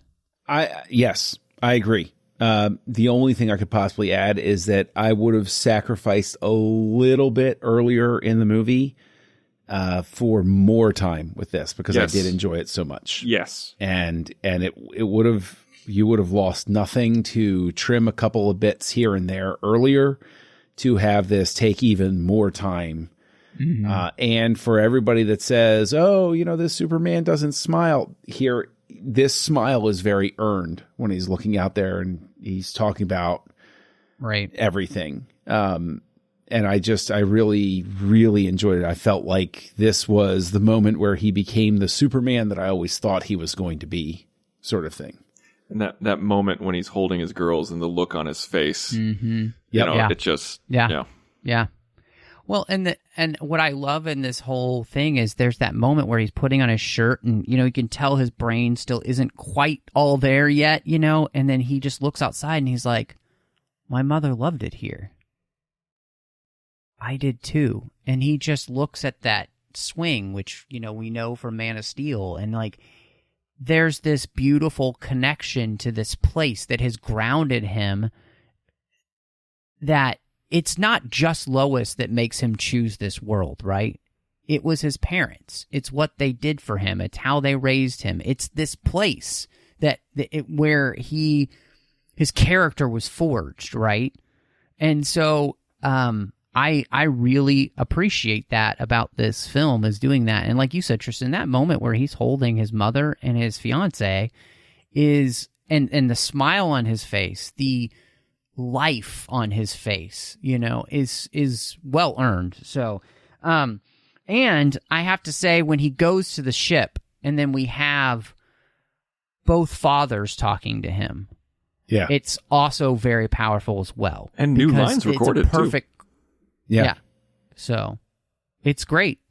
I'm so glad that they did that, because, again, it harkens back to the last 2 movies, and it sets you on the path to where you want this character to go. And to have it be Pa Kent that tells him, fly, Clark. It's just, that's a really powerful moment, for the character who was always so scared of his son being out in the world. To tell him to fly it's a really nice culmination of that whole arc. Yeah, I agree. And the regeneration suit, got a big screen version of that. Fantastic. Mm-hmm. Yeah, I guess ironically really not on the good. big screen, but you know what I'm saying. Yeah, it really does look good, someday. though.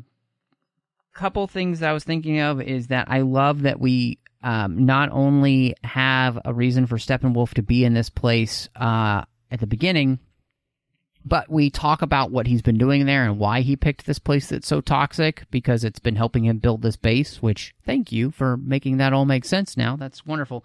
And I love that this whole Russia battle, this whole battle of these characters is about them learning to trust each other together. Like, this whole sequence is astounding. Like, I've seen this movie 5 times, and I love this whole sequence so much. Every shot is just like another splash page from a comic book. It is, I think it may be the most metal thing I've ever seen. Like, this is, the DC Comics had Scott Snyder did a series called Metal, and then he did one called Death Metal.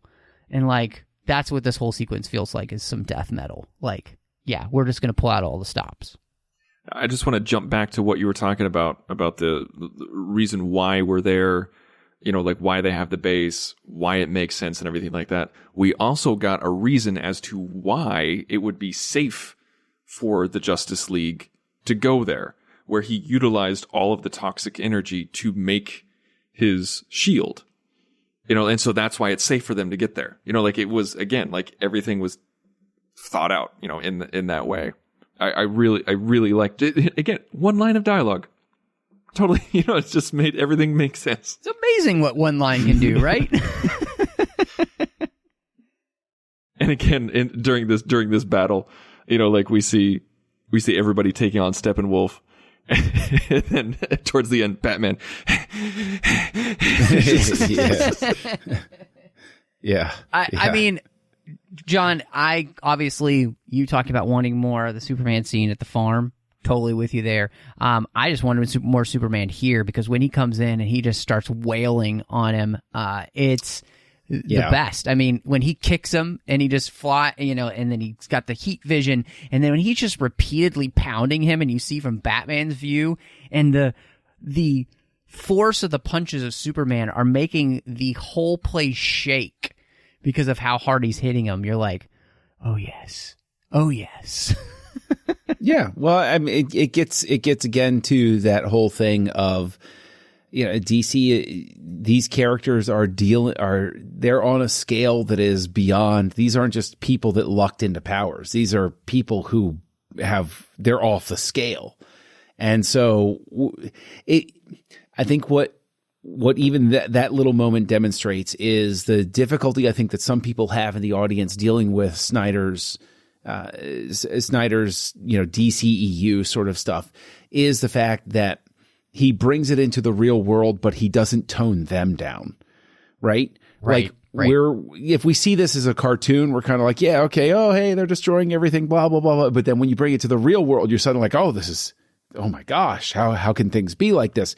But this is exactly how powerful they are in the comics and the cartoons and everything like that. He just said, okay, well, you want it in the real world. Here it is. And this is what it'd be like in the real world. And it's like Superman wailing on somebody would shake the rafters. Yeah. It reminds me of that. I think it's the Superman animated series where he tells Darkseid, he's like, I live in a world of cardboard and I'm always having to hold myself back. But with you, I don't have to do that. And here we see that, right? Like, this is the moment where Superman does not have to hold himself back in any way. He just lets it all fly, and I think that makes for a rewarding experience, and so. What did you guys think about the fact that this movie ends very differently, in the sense that they lose first before Flash turns back time? I was intrigued at first because I was wondering which direction they were going to go. Like, I genuinely had no idea what was going to happen next. Well, I mean, let me rephrase that. Like, I knew that Flash was gonna, like, once it actually, exploded and went off and everything like that. I knew that Flash was gonna, correct it, but I wasn't sure on how long it was going to take. I wasn't sure what he was going to do or how he was going to do it. And, I think that's a nice moment when you get the you get a gist of how things are going to go, but at the same time, you don't know which direction they're going to take. It's a nice kind of limbo to be in as an audience member, where you're not lost, but you're looking forward to what's going to happen next. Yeah. In terms of the turning back time, I was okay with it in Superman the movie. I'm okay with it here. That's fine. Yeah, I that was the first thing that my brain went towards. I was like, oh yeah, that's like when Superman flying around the earth. It is a hill I have died on before. It is a hill I will die on again. That's fine by me. And it works. And the thing is, like it's one of those things where it ties into something they have said earlier in the movie where he says, weird things start happening with time. I don't like to do it, but I can. It's kind of like the genie from Aladdin. I don't like bringing people back from the dead. It's not a pretty sight. I don't like doing that. Yeah. So, John, you mentioned Superman the movie, and then I was also thinking, how Donner changes Superman 2, of course, because that was his original ending for that. And I was thinking, well, this works so much better anyway, because Flash going back in time is something that Flash can do, much more organically than Superman reversing the rotation of the world. So the orbit of the Earth doesn't really work like that. No, it does not. It does not. That's not how any of this works. But this whole thing, like, it not only was it shot beautifully and created beautifully in the CGI and everything, the universe they create as that's happening was really cool. But then I really love the temptation of Cyborg, and I love how it plays out and his answer to the temptation. They call him the broken boy, and his answer is, I'm not broken and I'm not alone. And it's such a powerful message for how I think this whole movie, we talked about the kind of the thematic element of you need to overcome, you need others. And that once he had found a community, it helped him overcome what had been there. And so, I'm not broken and I'm not alone. The way to help fix ourselves is to help fix each other. And it was just really beautiful. I felt like this was a much... I agree with you. I really like that moment. I like the focus on community. I love the focus on building a team and coming together. I felt like this was... I don't want to like bash somebody else, but I felt like this was a much more earned moment than in Suicide Squad, where you'll have the guy with shooting fire out of his hands, and he's just like, yeah, we're a family. Where you just you kind of like pause for a second, you're like, are you though? But when Cyborg talks about it, where he just simply says, I'm not broken, I'm not alone, it sounds like like a self-realization, and it shows you that he's like no, I'm not broken. I am something special, and I'm with other special people. It was really nice. I agree. No, I'm right there with you. And I also love the way we end, which is Wonder Woman cuts off his head, and they send him back in a body bag, Johnny. It's pretty legit. And I just, Darkseid crushes his head, and I was like, well, I guess we're going to use the old ways. And it's like, oh man, I just want that movie now. Mm-hmm. Yeah, it kind of made me sad, because I'm just like, it's a total setup. It shows you're like, oh, Darkseid's going to come back. We're going to see that. And we're just like, we're not though. And that is disappointing, because if we're to say that Steppenwolf is the Thanos of this movie, it's like finding out that there's somebody worse than Thanos, more powerful than Thanos out there. And then they're like, but there's not going to be a follow-up here. It's like, no. You do not get to throw that promise at me and then walk away. I want this thing now. I'm just saying, fans made the Snyder Cut happen, so we can make Justice League 2 and 3 happen too. So, I believe. People can dream, and I will dream along with them. So the epilogue is what ends the movie, and obviously sets up a lot of things. We set up Aquaman, the movie that was to be. We set up this idea of kind of like. I love Silas's message being the thing that closes this to his son. The fact that Cyborg goes back to listen to the message. That we fix the world in the present and the future, not the past. So stop living in the past. You can't fix the world in the past. You can only fix the world in the present and then into the future. And I thought that was really strong. We get the house back for Martha. And then we get Deathstroke and Lex in another nightmare sequence, and Martian Manhunter finally introduces himself. So it's a packed epilogue. Rushing, you know me. I am all about Nightmare Batman. I just love everything about that world. That was my favorite sequence in Batman v Superman. And I really liked this too. I like that they included the other character. I didn't really dig on Mira in this weird British accent, but I did really like seeing Flash with that helmet that we saw in the premonition in Batman v Superman. And of course, it was so great to see this Batman interact with that Joker. I mean, that was the first time we ever saw that, which is crazy. And I think it's all I wanted to do was want more. And you say, leave him wanting more. And that's definitely what happened with this. But I thought it was a great tone. I just got done reading, The Last Night, and that scene very much felt like, that comic book where it was post-apocalyptic world and Batman's stuck with just the head of Joker. And it was very evocative of that kind of tone and relationship. I have made the comparison that everybody goes along with the Marvel stingers, and then I did in fact see some people complain about the epilogue here, and my entire thought of it was before the credits instead. That's fine. I'm okay with that. And I think that I agree that I think that the nightmare stuff is so visually cool and such an interesting possibility.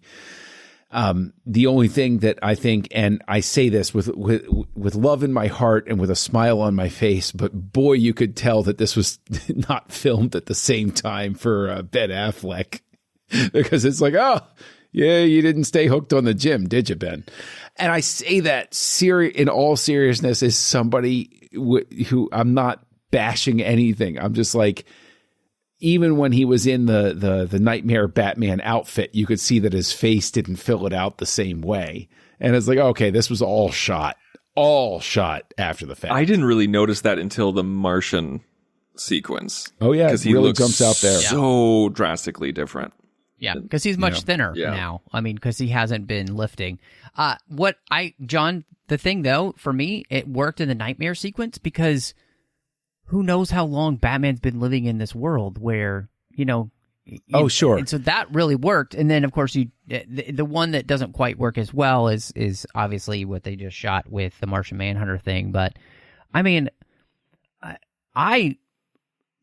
the sequence we get there with the Joker where they're having the conversation where he's deconstructing Batman, which is so great. I mean, the dialogue there is phenomenal, and just the whole, why did you send a boy wonder to do a man's job? It's like, ouch. Mm-hmm. Like, he knows exactly how to hurt Batman. And then when Batman's just like talking about how, Harley Quinn died in his arms, like, and the one thing she asked is that I kill you slowly.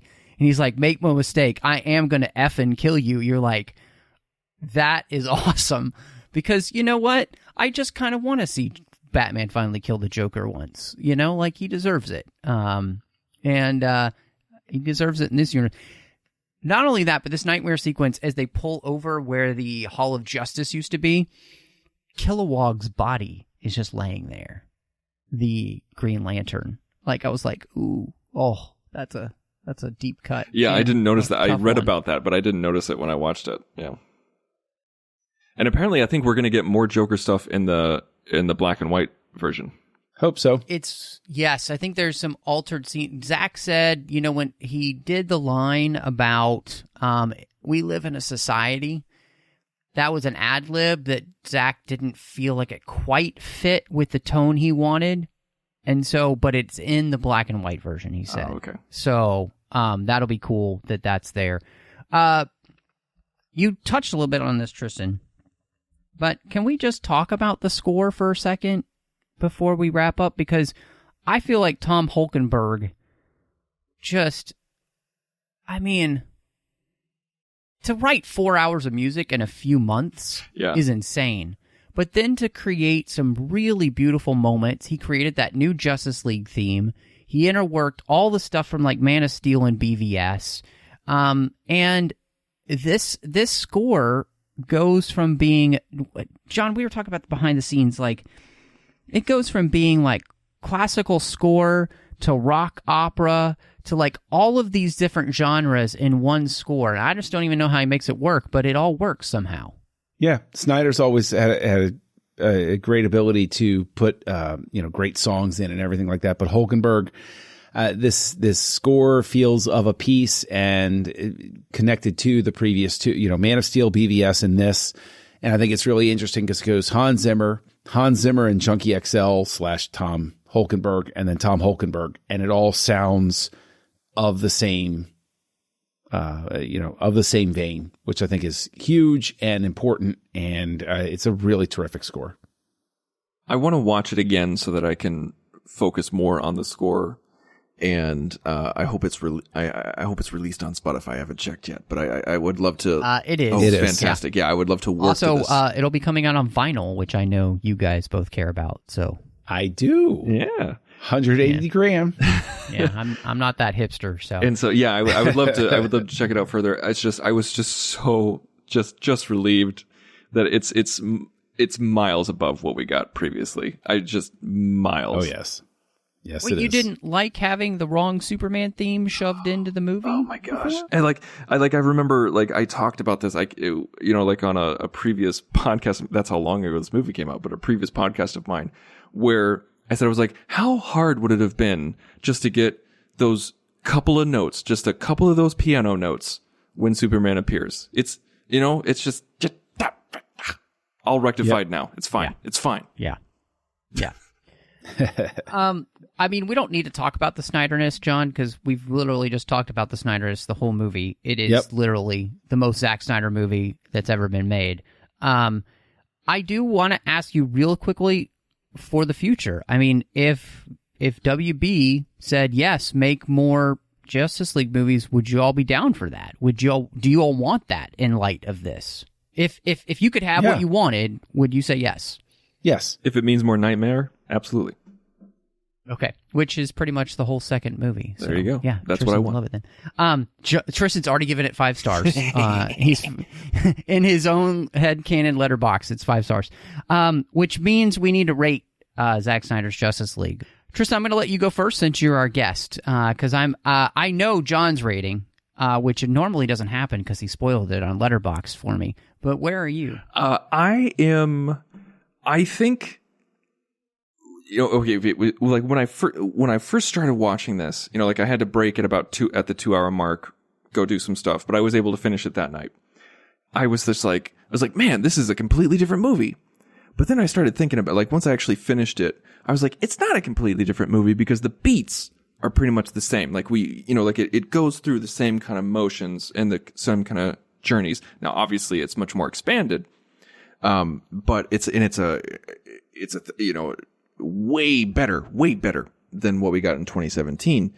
And so I would say it's a completely different experience, I think, is what I would say in terms of if comparing it to theatrical cut. Like, if gun to my head, my favorite movie of all time is Kingdom of Heaven, the director's cut. It's not a completely different movie of the theatrical cut, but it's a very different experience. This is even more different than that, because of how much it's expanded upon. And so I was thoroughly entertained during the entire 4 hours. I really liked it, but there was a lot of things that I feel like could have been trimmed down. There were some editing transitions that really confused me, like just like a little microcosm, like when we see Bruce and Alfred get on their jet, like their huge jumbo jet, and then it cuts to some coffee, like a latte being made. My brain immediately went to, wait, does he have a coffee bar on the plane? Because I was just like, oh man, I think he does. And then we kind of zoom out and track out, and it's like, oh, it's Amy Adams. Of course he does. He's Bruce Wayne. I know, and that's the thing. It was within the realm of believability. And so there was a lot of moments like that throughout the movie where I thought the editing could have been, the transitions could have been better. I feel like the slow motion was way too self-indulgent at the beginning. And I say all of this just to justify that I'm giving it 4 stars. It's the same rating that I gave the Ultimate Edition of BVS. And 4 stars is nothing to sneeze at. I know in the podcasting world, especially on John and I's show House Lights, when I give a rating of 4 stars, they act like I just slapped a nun. But no, 4 stars. I think this is a great movie. I think it's really entertaining. I'm so happy that it came out, and I'd be willing to give it another half star, I think, if I watch it again and I enjoy it even more. But right now, 4 stars. Solid motion picture. I gave it a 4.5 because I think that, to your point, Tristan, there are plenty of things I could sort of hammer at. And like I said earlier, I think mentally I could be like, okay, there's an hour and a half. I could probably, it's for runtime, blah, blah, blah. But it is a definitive artistic work. It is an absolute statement. And it also plays really well to the manner in which it was released. And so it makes the most of the format. So I wind up giving it a 4.5. Nice. I mean, you're going to be shocked. Shocked. It's like that Casablanca gif. I'm shocked that Matt's going to give this a 5.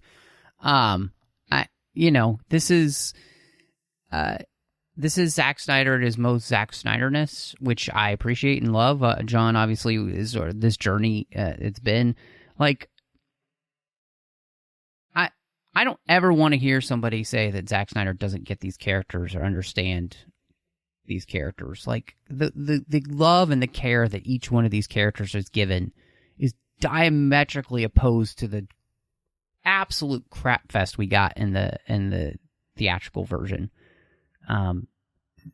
Zack cares about these characters, and they might not be to your liking in the sense that, we have different versions of these characters, and maybe this is not quite your version, but this guy doesn't not care about them and doesn't not get them. It just is different than what some people want. And for me, this is exactly what I want, what I love. I'm a huge comic book reader, and this hits on every cylinder I want. So I'm extremely satisfied, and of course, I absolutely want Zack Snyder's Justice League 2 and 3. Give it to us, make it happen. Honestly, I think they're fools if they don't.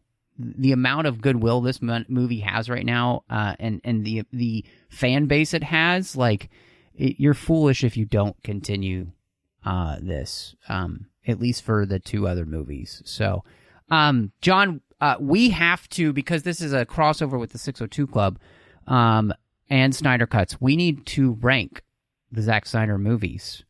Tristan, I'm not going to make you do this because I know you probably haven't, watched all of them as recently as John and I have. But John and I have to do this because it's a part of our show. So, John, do you want me to go first? Yes, go first. Okay. I'm going to start with my rankings from the bottom first, and I'm going to go with, of course, Dawn of the Dead, respectable 3.5, as we had there. And then the next will be Legend of the Guardians, The Owls of Ga'Hoole. Then Sucker Punch and Watchmen right there, 5 and 4, really tied as we've talked about. And 300 is number 3, or I guess number 4. Man of Steel would be number 3. Batman v Superman would be number 2. And then Zack Snyder's Justice League would be number 1.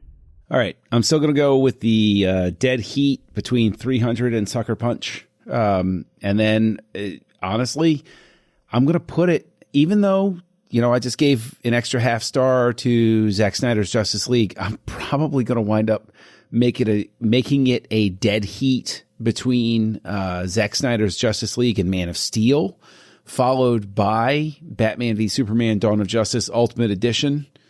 Then I will wind up with Watchmen. No, then I will wind up with Legend of the Guardians, actually. Then Watchmen, also kind of a dead heat there. And then wind up with Dawn of the Dead. It's interesting how many sort of like dead heats I have. Yeah. No, I'm right there with you. No, and part of that I just feel like is my mood. What am I in the mood for? Right. You know, and absolutely, I think that's really cool with him as a filmmaker. So Tristan, thank you so much for being on the show. Where can everybody find you? Well, thank you so much for having me. I mean, you and I, like when this was first announced, you and I were just like, okay, we're podcasting about this. So I'm so happy that we were able to finally be able to. And, but where you can find me is at something that you mentioned at the top of the show, at thenerdparty.com. We all, work on that network together, and the three of us created it. And, we're very happy with the work that we do over there. And, one of my shows that I'm currently doing is, I mentioned it a second ago, is House Lights with John Mills, where we pick one of our favorite directors and then analyze their entire filmography, one movie at a time. We're currently on Wes Anderson, and John, should I preview who we're doing next, or yes, preview. All preview. Right, this is an exclusive, folks. This is the people who are listening to this are the first who are going to hear about it after Wes Anderson, because first we did David Fincher, then we did Chris Nolan, and right now we're doing Wes Anderson, and next we're doing the one and only James Cameron. So please go to thenerdparty.com and check it out. Again, thank you guys so much for having me. John, where can everybody find you? You know, just look for Kessel Junkie on your social network of choice. I'm active here and there. KESSELJUNKIE, Letterboxd, Goodreads. Those are the places where I have the most fun. So, check me out over there. And you can also find me, like Tristan said, over on the Nerd Party, co-hosting House Lights, where we look at the works of different directors like we did with Snyder. And then you can also find me co-hosting Aggressive Negotiations, a Star Wars podcast with my good friend, Matthew Rushing. And you could find me all over social media under the name MattRushing02. You can find me here on the network doing Literary Treks in the Orb with Chris Jones. Literary Treks is about the books and the comics of Star Trek, and the Orb is about Star Trek Deep Space Nine. And, of course, not only doing Aggressive Negotiations with John Mills on the Nerd Party Network, but also wrapping up Owl Post with Drea Kaufman as we're finishing the Harry Potter series that we've been walking through one chapter at a time. But you know what? Thank you so much for joining us. This is Snyder Cuts. And y'all come back now, you hear?